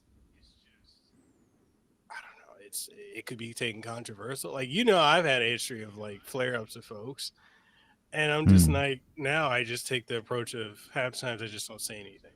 But like I this whole mm, Harry Potter situation, I saw the IGN review from I get Ryan McCaffrey or whatever it was, and I'm like mm. listening to his whole discourse on it. I'm like, wait, isn't that a little hypocritical? If you're pro this, you just reviewed this game, and you're Mm. damning anyone who wants to pick it up. Like I don't get it. Here's my big problem. When do we start listening to people from IGN? Like like that's Right? another thing. People are just not consistent. They're it's like, yeah, IGN's terrible and they're awful and they have these crappy reviews. But then they say something you support and you're like, "Uh-huh, listen to them guys." I expect people to be just consistent. You can have wacky morals and that's fine, but just as long as those morals are held consistently. You can't make fun of me for playing this game and then it comes out that you have 300 hours in it on Steam or something. Like that's not right. You can't do that.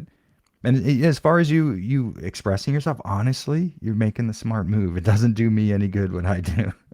But it's at the same time, here's my thing. The people Okay. who know me, and this is something before I even had a career online. This has always been me. There are people who know me personally, other YouTube content creators.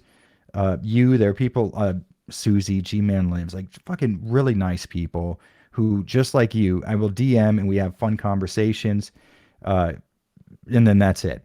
They know who I am. And if I make a comment online, they understand it's like, oh, well, he's just expressing himself. And then they're adults and they'll be like, well, I disagree with Jared. Fair enough. I disagree with them sometimes. It's the way it works, and that's fun. We can still have an awesome time talking about retro video upscaling or the Resident Evil timeline, and we can agree or disagree in our DMs all the time, and it's awesome. Everybody else, when I post something like, I don't know what I said a while ago that was like super controversial. I think it was when like Elon Musk bought Twitter, and then some guy was like, "This is awful. I have to come in the office." I was like, "Damn, dog, you gotta like go to your job and stuff." That's awful. I can't even imagine being that bad. It's like because it's like I've poured concrete before. He makes like $160,000 from home, and now he's like, yeah, 3 times a week I have to go to a meeting. It's awful. Like, I just thought that was funny, and then people like were like, oh my god, you're against the workers' revolution or something. He's like, I don't care. I don't give a shit about anything that's happening. Here's what: if it's taking place within my house, I'll have a very strong feeling about it. Anything else is just comedy to me, and it's fun. Everything that's happening online right now for me is a fun soap opera. I'm like, oh shit, what's gonna happen next? This is drama for me. I don't give a damn. You know what I mean? Hmm. Like I'm a grown ass man. I met a beautiful woman who thinks the world of me, and I have an awesome cat. It's like I don't need to care what anybody thinks about me on the internet. If people are upset with me or if I get canceled, it sucks. I don't want people to think I'm a bad guy. And I think everybody wants people to like them, but you know, Yeah. I I'm gonna make jokes. I'm gonna have fun, and I'm gonna like if somebody says something stupid on the internet, I'm gonna be like, damn, that's dumb. And then if you think that that's some sort of post in support of something, here's how about this? Let's lay out a rule. If I don't directly say this is how I feel, let's assume that that's not the case. That's all there is to it. How, I speak I speak plain English to people, and if I don't, the concept of like dog whistling is huge now. I don't do that. If I have an issue, I'll just say, "Yo, that shit sucks." I'm not about to Yeah. dance around stuff and be like, "Oh yeah, I like Harry Potter," but then really what I'm actually saying is that I hate this person, or I can't stand, or I support these people. I will just say that I support them if that's the case. If not, I'm just making fun of how stupid it is that people are going crazy about a video game that has to do with a teenage wizard, because that's funny and it will always be funny. And there's no universe that exists where I can be convinced otherwise. Other than that, though, if I have a dog shit take, I'm going to express it on the internet. And then sometimes that gets proven wrong. Somebody in the comments is like, yo, actually, this got disproven. I'm like, damn, all right. Because that's how you learn stuff. Hmm. I'm not going to have that deter me from expressing myself, because it's fun talking to people about stuff. And then sometimes when I have a position about something, it's just internal. It's all up here until I get to engage with somebody about it. And then they say, well, actually, here's how I feel about it. And I have to, on the fly, figure out why it is what they have said and how it differs from how I feel, and whether or not that's worth even bringing up, right? So you sort of improve and concrete these ideas in your head by engaging with other people. And I'm never going to stop doing that. And I hope it doesn't lead to people being upset with me, because I want people to like me and I want to be nice to people. But at the same time, you risk people not liking you by expressing yourself on the internet. And it's an issue. My wife doesn't like it because my income is tied to that. But it's like, I don't know what's more important to me, that I'm able to sleep knowing that I'm being my authentic self, or that I can pay my bills. I haven't figured out the answer to that, but neither of them are easy. So uh I got two recommendations for you. Okay, let's hear them. Completely unrelated to what we were talking about, Mm. which is because I don't know if you've tried this game, Broken Pieces. It's a quasi Broken modern piece. survival horror game that's on I believe it's Steam exclusive right now. Wondering Huh. if you've tried it. Broke. It does not sound familiar to me. Maybe I can be very unprofessional and look it up real quick. I don't know. Ooh, I'm liking what I'm seeing though. I mean, you know how There's I am. I'm very, very strict with my definition of survival horror. But that being said, I would say that things that are striving towards survival horror are always going to be better than things that aren't. true, Oh, true. you know what? No, no, no. Yes, yes, yes, yes, yes. Okay, so I saw there was like a demo available for this. Hmm. Yes, yes, yes. I want to play the hell out of this, as a matter of fact. This is getting, oh, it's already on my wish list and following. Okay. I don't think this was available when I looked at it last time, but it looks dope as hell. And the Hell other yes. game Yeah, I tell you is what, let me go ahead. Go ahead. Them and Us on PC. Them and Us. Yes, I have played that. I played the demo and I bought the full version. Okay, there we go. I went ahead and bought it. Yeah, so Them and Us, I do a series where I talk about like Resident Evil. I call them RE clones. Obviously, they're not clones of Resident Evil, but instead like survival horror games. But I Hmm. figure since Resident Evil coined the term, I think it's fair. If a game is survival horror, they're probably targeting the Resident Evil experience to some degree. But anyways, I did that for like old retro like PS1 games and stuff, and then I got around to like the modern stuff. And then Them and Us was always on my radar. I played it, and I think that there is some cool stuff going on there. Like it feels very survival horror. I think it's a little rough around the edges in a lot of ways too in that demo that I played. But it Hmm. was also I could see myself completing that game. Like it had cool puzzles. I like the combat, traditional tank controls. I didn't mess around with the over the shoulder mode yet, but the the static camera looked great to me. I got nothing but good stuff to say about that one. I actually have a third recommendation. Scars Above. They have a demo out. Have you tried that? Ooh, Scars Above. I don't think so either. Damn, I've been trying to keep on top of this stuff on Twitter. I try to follow like all the games that are in development and stuff. Oh, damn, this looks nice, dude. Hell yeah.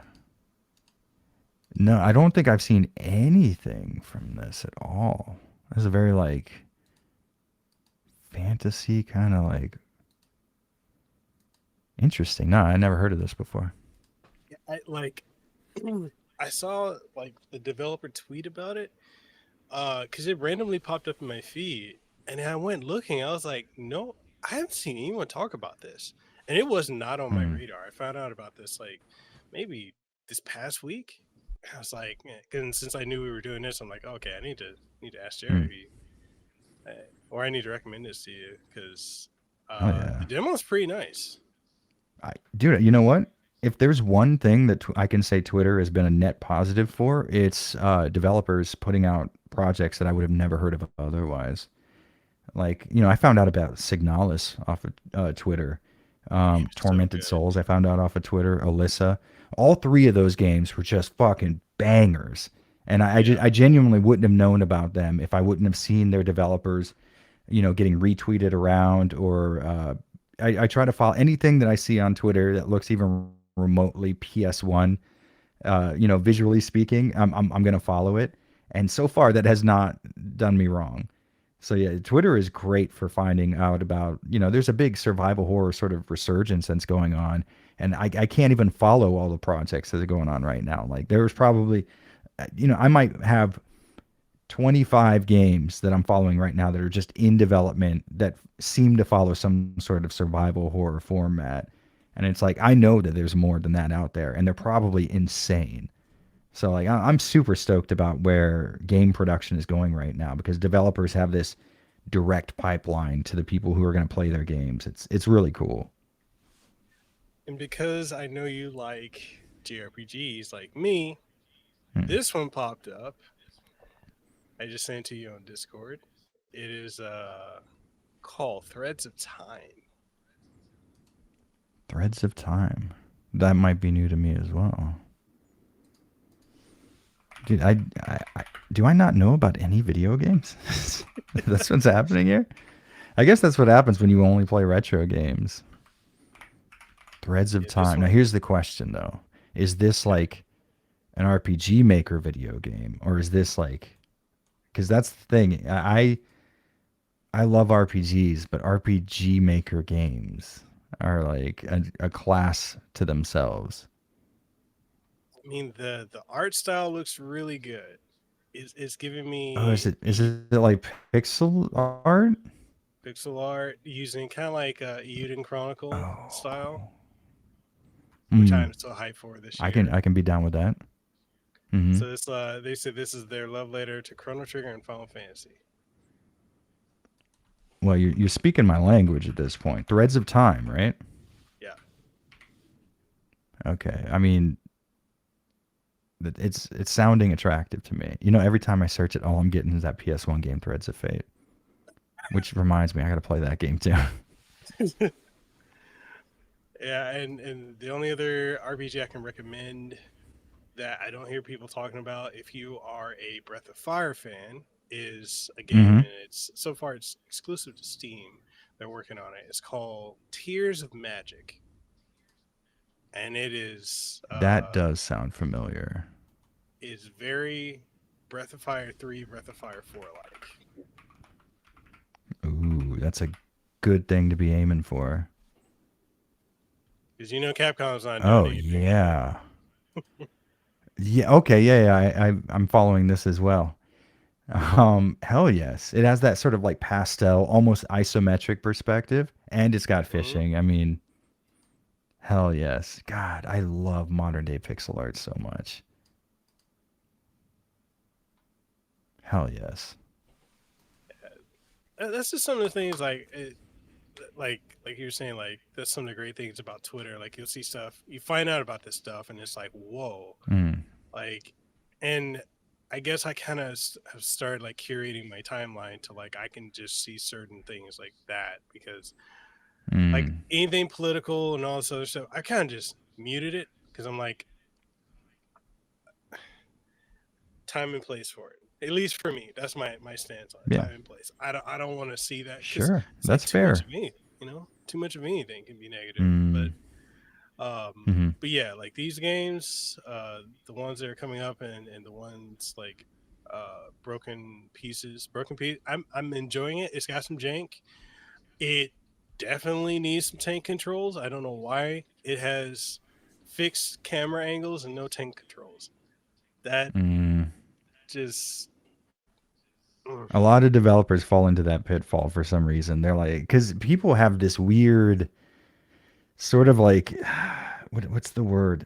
I don't know. Like, there's this undeserved like, hatred towards tank controls, and I'm like, guys, I mean, they still work. They still function. As soon as you make the mental note, up is not up for me, but up for my character.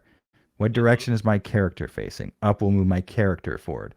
Like once you lock that into your head, you're set. You're good to go. Tank controls to this day are the absolute best way to handle a fixed camera because otherwise, when you run and your camera is looking this way, so to you left is left, but then the next camera angle is looking at this way. Now right is left, right? So traditionally, how developers handle that is they have the direction you're holding maintain that correct course even through the camera change. But if you migrate away from the left, like you say, you're using an analog stick and you kind of go downwards a little bit, you'll notice yourself turn around to 180 because now you're running the other way as far as the game is concerned.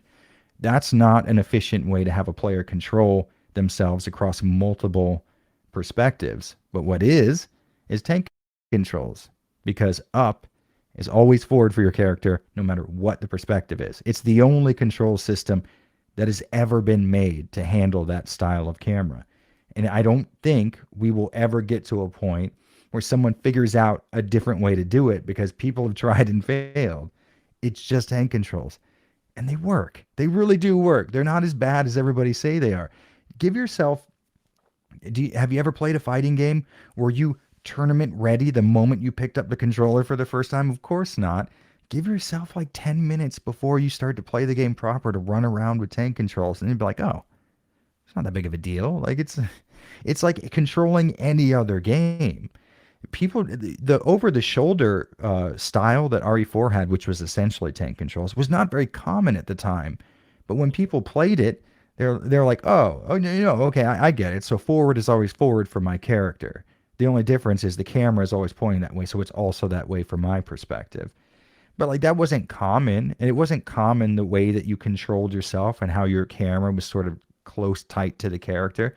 But it was something that people were willing to accept. Whereas like nowadays, it's sort of developed a stigma where you hear, if the angry video game nerd talks about it in a video, forget about it. That's just the way it is now. And then that same problem happens. Then everybody kind of starts to follow that same idea. And then people who've never used tank controls are like, yeah, they're terrible, right?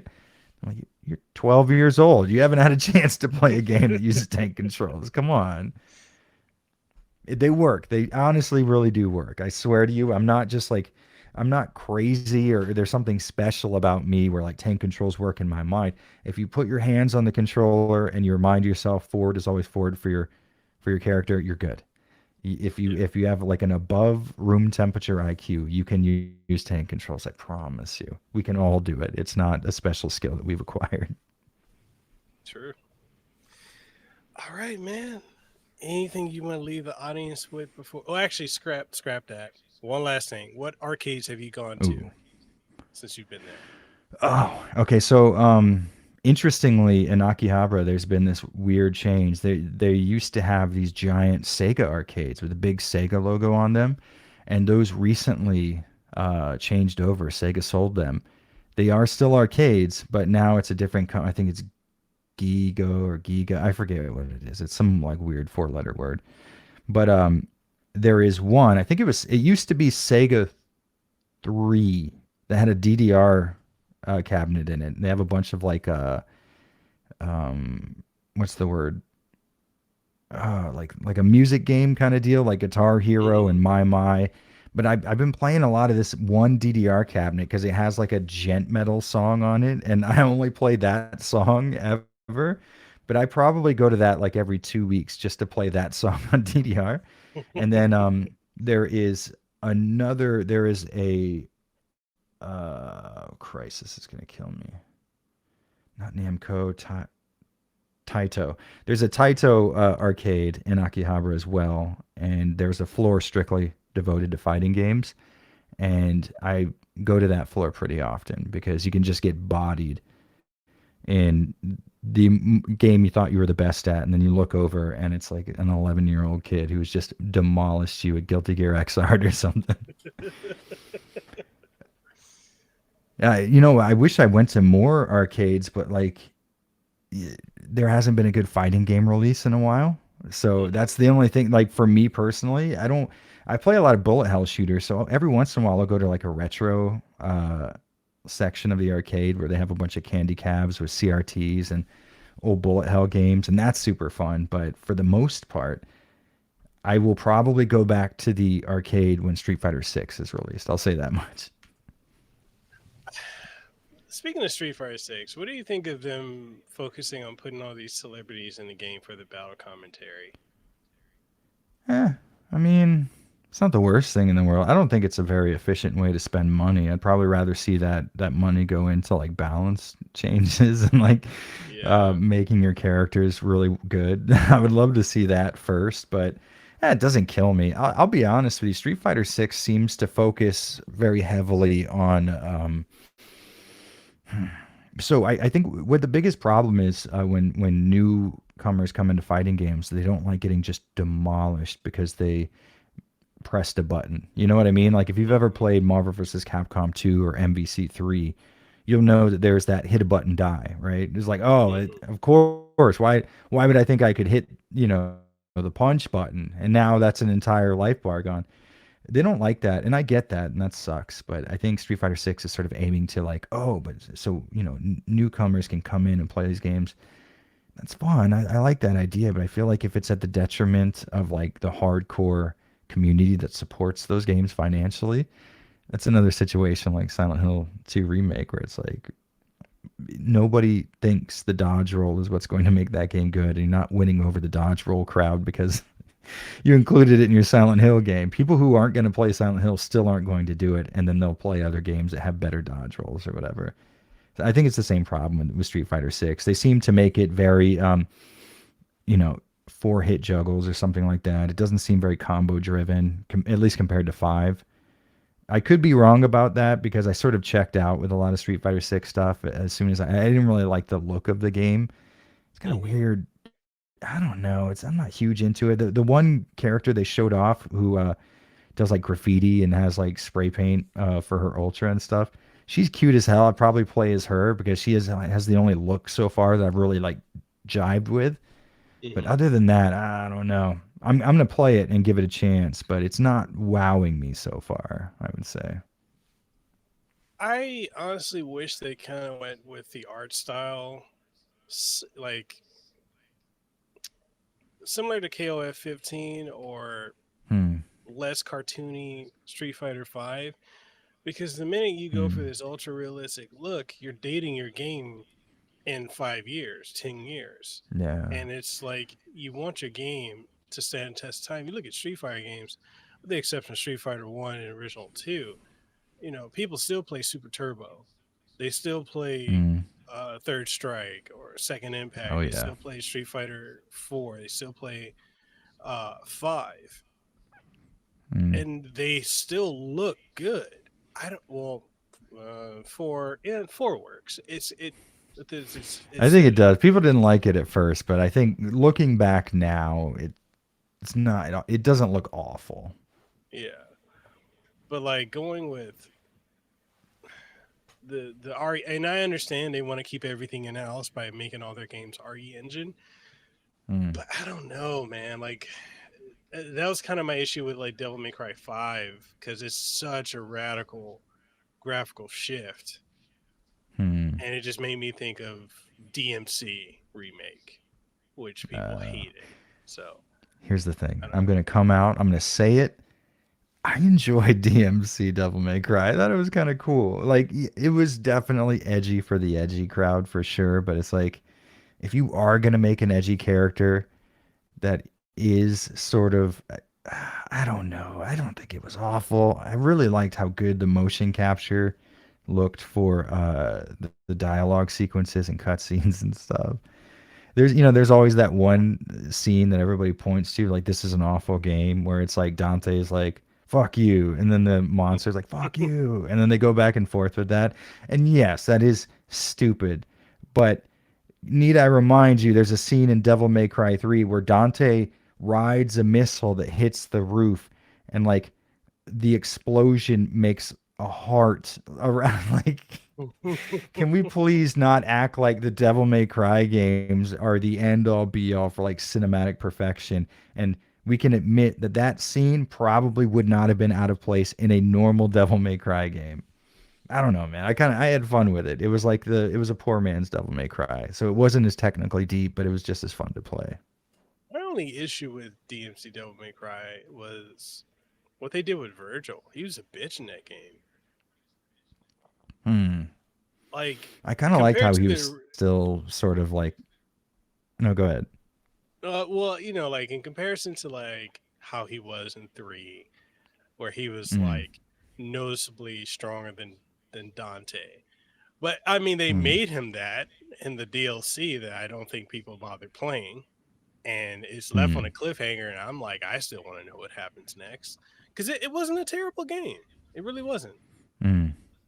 Yeah, I had fun with it. I thought like here's the thing, the Devil May Cry style is just inherently really fun, which is why Bayonetta works, and it's why like any of those type of like spectacle fighter games work, because Devil May Cry kind of struck a chord and people figured out it's like it's the sort of the depth of a fighting game, as far as like, okay, if I cancel this input into this one, it gives me frame advantage, which allows me to keep this combo going, but I can't keep doing the same thing over and over again because damage scaling, is going to be different. So you can approach it very deep, or you could you hit square 4 times for every character, for every enemy you come up against, and then maybe hold back and then square and or triangle, whatever it is, to like knock them up into the air and then use your guns. Like you could play it as deep or as shallow as you want, and it's just as fun either way. That's a tough thing to pull off, and I think DMC did that same style of gameplay. You couldn't go as deep, but to be fair, someone like me who wasn't as good at Devil May Cry games, I didn't notice the difference because I wasn't using those mechanics. So for me, it's like, oh, I could switch weapons mid combo with left trigger and right trigger. I'm in. This is fun. I enjoy doing that. There are monsters where you have to do that because certain weapons only damage certain you got me. I'm down with that. I don't necessarily hate it. And they're like, yeah, the story was edgy. It's like, yeah, it was 2010. Everything was that at the time. I don't think you could have made a video game story and not have it go out that way in the 360 era. I remember buying Commando, the modern remake from like back then. That shit was edgy as hell. Mm. But shout out to Mike Patton because he did well as, as Rad Spencer. But yeah, Mm. I mean that was an era, and I feel like a lot of this generation that looks back on stuff in hindsight, or the people who never played it, but they'll look at a wiki or Google it, and the first thing Yeah. they say, and it's like, "Oh, this is terrible because this." And it's like, did you play it? Were you there in that era? Do you Yeah. understand how society was? It's Dude, just it's the same thing. It's the angry video game nerd effect. There are 3 popular reviewers who had this to say about it. But here's the problem. At the time that DMC came out, it was the most financially beneficial time to be against stuff, because all of the videos were angry reviews, right? They were all like, this is a shit full of fuck, right? Everything was, you had to not like stuff. And I think nowadays it's kind of flipped on its heel, and now it's cool to sort of um be ironically for things, right? It's like, yeah, this game's bad, but here's why it's good or something. And you can't have too much of either side. You need a even smattering of both the angry review and the I'm going to be a hipster and go against the grain with this one. But I think the problem is with the angry review stuff. We had so many good games that came out back then, and then like Yahtzee or Angry Video Game Nerd would be like, "This game sucks." Like you said, it would be a million people who had never touched it before. I was one of those people. I remember there was a zero punctuation review of like Lost Planet 2, and he Hmm. was like sort of negative about it, and I was like, "Yeah, that game sucks." And then my buddy's like, "What are you talking about? That game is really fun." Then we played it together. And I was like, "What? I don't know what the hell I was talking about. I never touched it before. Why did I say it sucks?"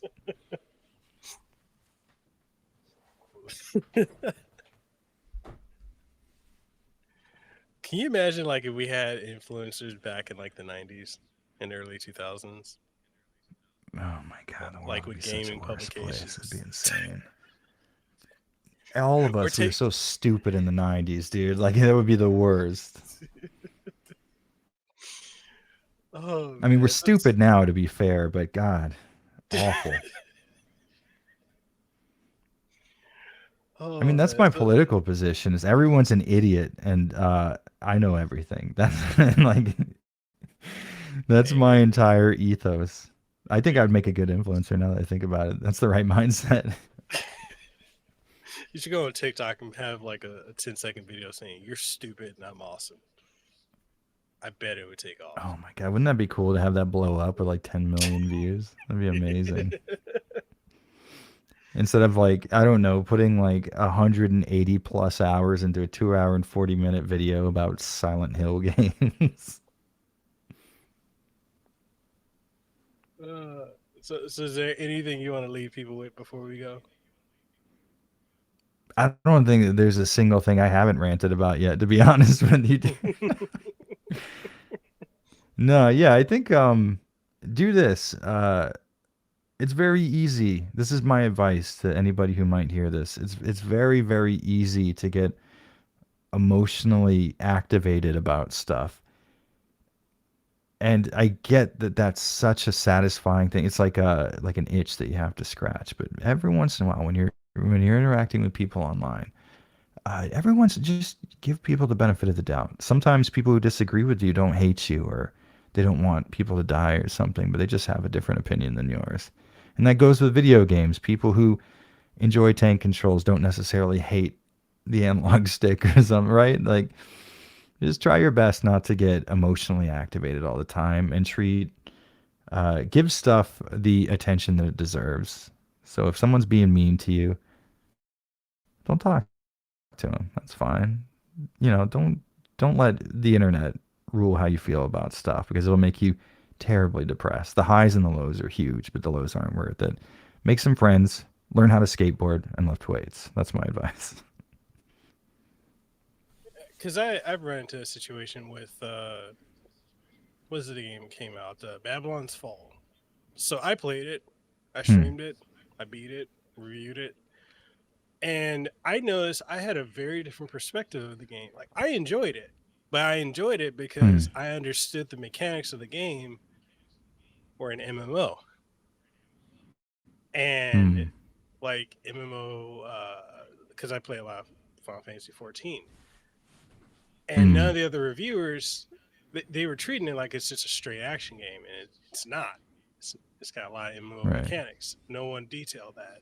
So when I said I liked it, I still get comments to this day like, "Oh, there's another one of these idiots out here defending this piece of trash." And I'm like, "Did you play it? No, it's trash because such and such said so." Oh, okay, okay, Warrior, go ahead.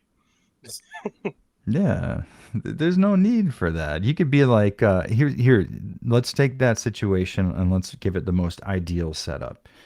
Uh, he watches your video and he comments, goes, "Really? You like those mechanics?" Yeah, I played a game like that one. I didn't really enjoy those mechanics. But to each their own. It's not for me. Try to do that. People comment on my stuff all the time. It's like, actually, I hated this game. That's fair. I have plenty of games that I love that everybody hates. You know what I mean? So this wouldn't be the first time. And don't let stuff like that get to you. But by the way, that goes for if you're on the receiving end. If you get a comment, it's like, "Yeah, this video sucks." It's like, maybe it's I'm not gonna rule out the fact my videos can't suck. Try to let stuff roll off of you. Don't let the internet affect you quite so much because there are really awesome, nice people who want to see you do well on the internet, and they deserve attention. And the people who have never heard of you before that are going to tell you to kill yourself on Twitter or something like that. They're not worth your attention. It's not worth it. I got a game to show you Be that I nice to think you're people. gonna They'll be nice like. to you. Go ahead. Oh, okay. What do we got? What do we got?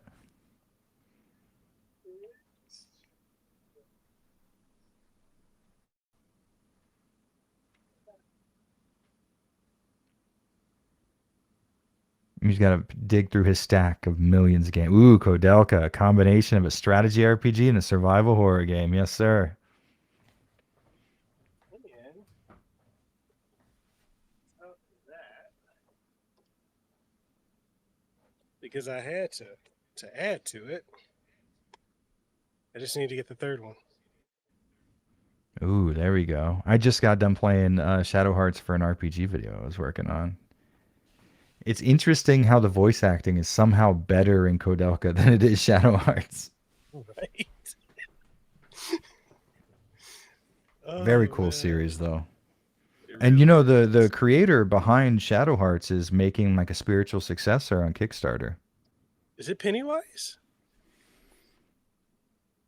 I think it's Pennywise, Pennywise. right? Is that it? Maybe no. Yeah, I think you're right. Either it's Pennywise because they both came out as like a combo thing. It's the creator of Wild Arms is making a spiritual successor, and I think it's kind of tied with.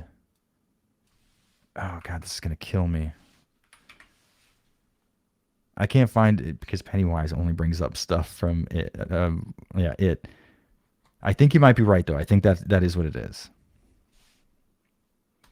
But either way, that's interesting. That's fun as hell. Like the creator of Wild Arms doing a spiritual success, creator of Shadow Hearts doing a spiritual successor. RPG fans are going to be eating well for a little bit, unless they suck, and then we're going to be starving again. But that's how it is for us. People are mad that Suikoden HD remix or remake is coming out or remaster this year because they're like, oh, they're trying to eat into Eden Chronicle. I'm like, obviously, yes, but at least Yeah, you don't have to pay but an why arm is and a leg. yeah yeah? Why does that matter? That's people who have never seen the price of Suikoden 2 on eBay. I mean, like to me personally, I don't like the sort of smoother backgrounds with the. I like that they have the sharp pixels, like in battle and stuff like that. That's dope. You know. $400, Oh, people. what we got there? Oh, Suikoden 2, $400, people.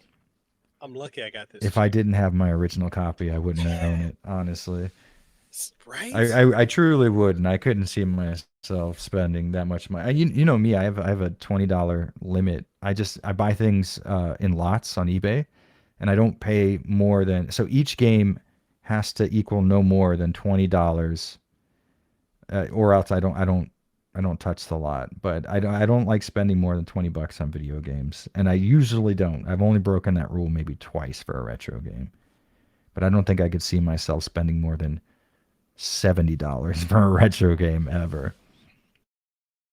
Oh, really? Honestly, for a modern game, I think the last thing I bought was The Last of Us Part One. I'm just a sucker for remakes. They know what they're doing. They know I'm gonna buy it. It doesn't matter. I mean, to add to what you were saying, I mean, survival horror fans, like, we're going to be eating good too. Or we are eating slightly good in a way. I mean, Dead Space Oh, we're remake gonna has be been obese, dude. Okay, so just I mean, off the top of my head, we had Tormented Souls, we had Alyssa, we had Signalis, and those were just three line them up, knock them out of the Yeah. park titles, right? And then we have Conscript that's coming up, which looks incredible. Holston that's coming up, which is sort of like an isometric 3D pixel art game that seems like a combination of Lovecraft meets Lynch. Like there's some dope stuff coming down the pipeline that just looks. There's Heartworm that's coming out. There might be 15 titles I can think of off the top of my head that seem like they're going to be killer survival horror games. I almost don't think it's real. like I died like 4 weeks ago, and then this is just like my brain's fantasy playing out on my deathbed or something. Because this can't be possible. I've spent the last 10 years talking about how survival horror is dead, and then they're gonna do this just to make me look wrong retroactively. Well, if you need anime recommendations, I think you and your wife would like a show called To Your Eternity. That has become my wife and I's obsession. We're going to be doing a podcast on that later today. She's catching up on it. It's about an To immortal. Your Eternity. Dude, Uh-huh. it's good. It's got a lot of mystery. Everything Hmm. sets up something else. Okay, I'll tell you what. Let me trade you an anime recommendation. Okay. Uh Haikyuu. It is a volleyball anime. It's a Have you seen volleyball that? anime. Have you seen that? And it is, listen, I'm not a sports guy. Never been a sports guy before. Hmm. It's probably one of the best anime I've seen in my entire life. Dude, it is so fucking sick. It is so cool. Like, they take things that happen in volleyball, like when three blockers jump up and form a wall, and the perspective of it, they make it so anime. These guys jump up and they're like 13 feet tall compared to like the main Oh, character's perspective or dude, something. It's just my wife so and anime with we everything that are watching happens. that. That's good. That's a good Dude, show. continue. It's so good. It's stupid how good that anime is. And I shouldn't like it. I should not like an anime about volleyball, but what are you gonna do? It's killer. Dude, okay. So if you like Haikyuu, watch Hmm. Kokoro's basketball. That's good. Hmm. That's a really good show. Every game, by They the just time had a the movie game, come out here in Japan. That's a part of the Slam Dunk series, like hmm the like old like Slam Dunk manga. hmm And oh, my cat's coming in. Hey, buddy. Anyways, it came out here in Japan and it outdid Avatar as far as box office earnings go. Yeah, bud. Mm-hmm. I'm talking to my cat. He's yelling at me. but yeah, definitely check that out. Especially if you like Haikyuu, that's a really good show, and definitely check Okay. out To Your Eternity. Forewarning Mm. for To Your Eternity, first season, uh, it's a soul punch every arc. Yeah. Don't Ooh. get Okay. attached to anybody. You will, but don't. Damn. It's going to. It's like, oh, this is your soul. Yeah, fuck you. Yeah, it does that all 20 episodes of the first season. Like I'm like, wow, that yeah, Nice. All right. you're definitely gonna enjoy it. But all that being said, man, it was great having you on. I know we were supposed to do an hour, we ended up doing two, but it's always a good time. Always That enjoy happens. talking to you. People, if you haven't already, make sure you sub to his channel. Amazing content, educational. I know you cover a lot of you cover gaming, but I find your gaming Hmm. content to be educational. So you're in that evergreen educational Hmm. sphere because you don't I'll just take it, talk man. Hell about. yeah.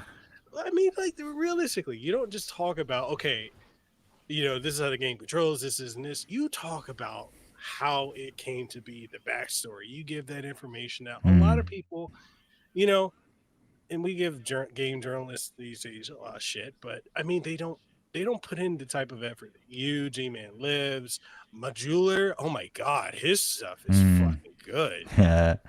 That dude you know, rules.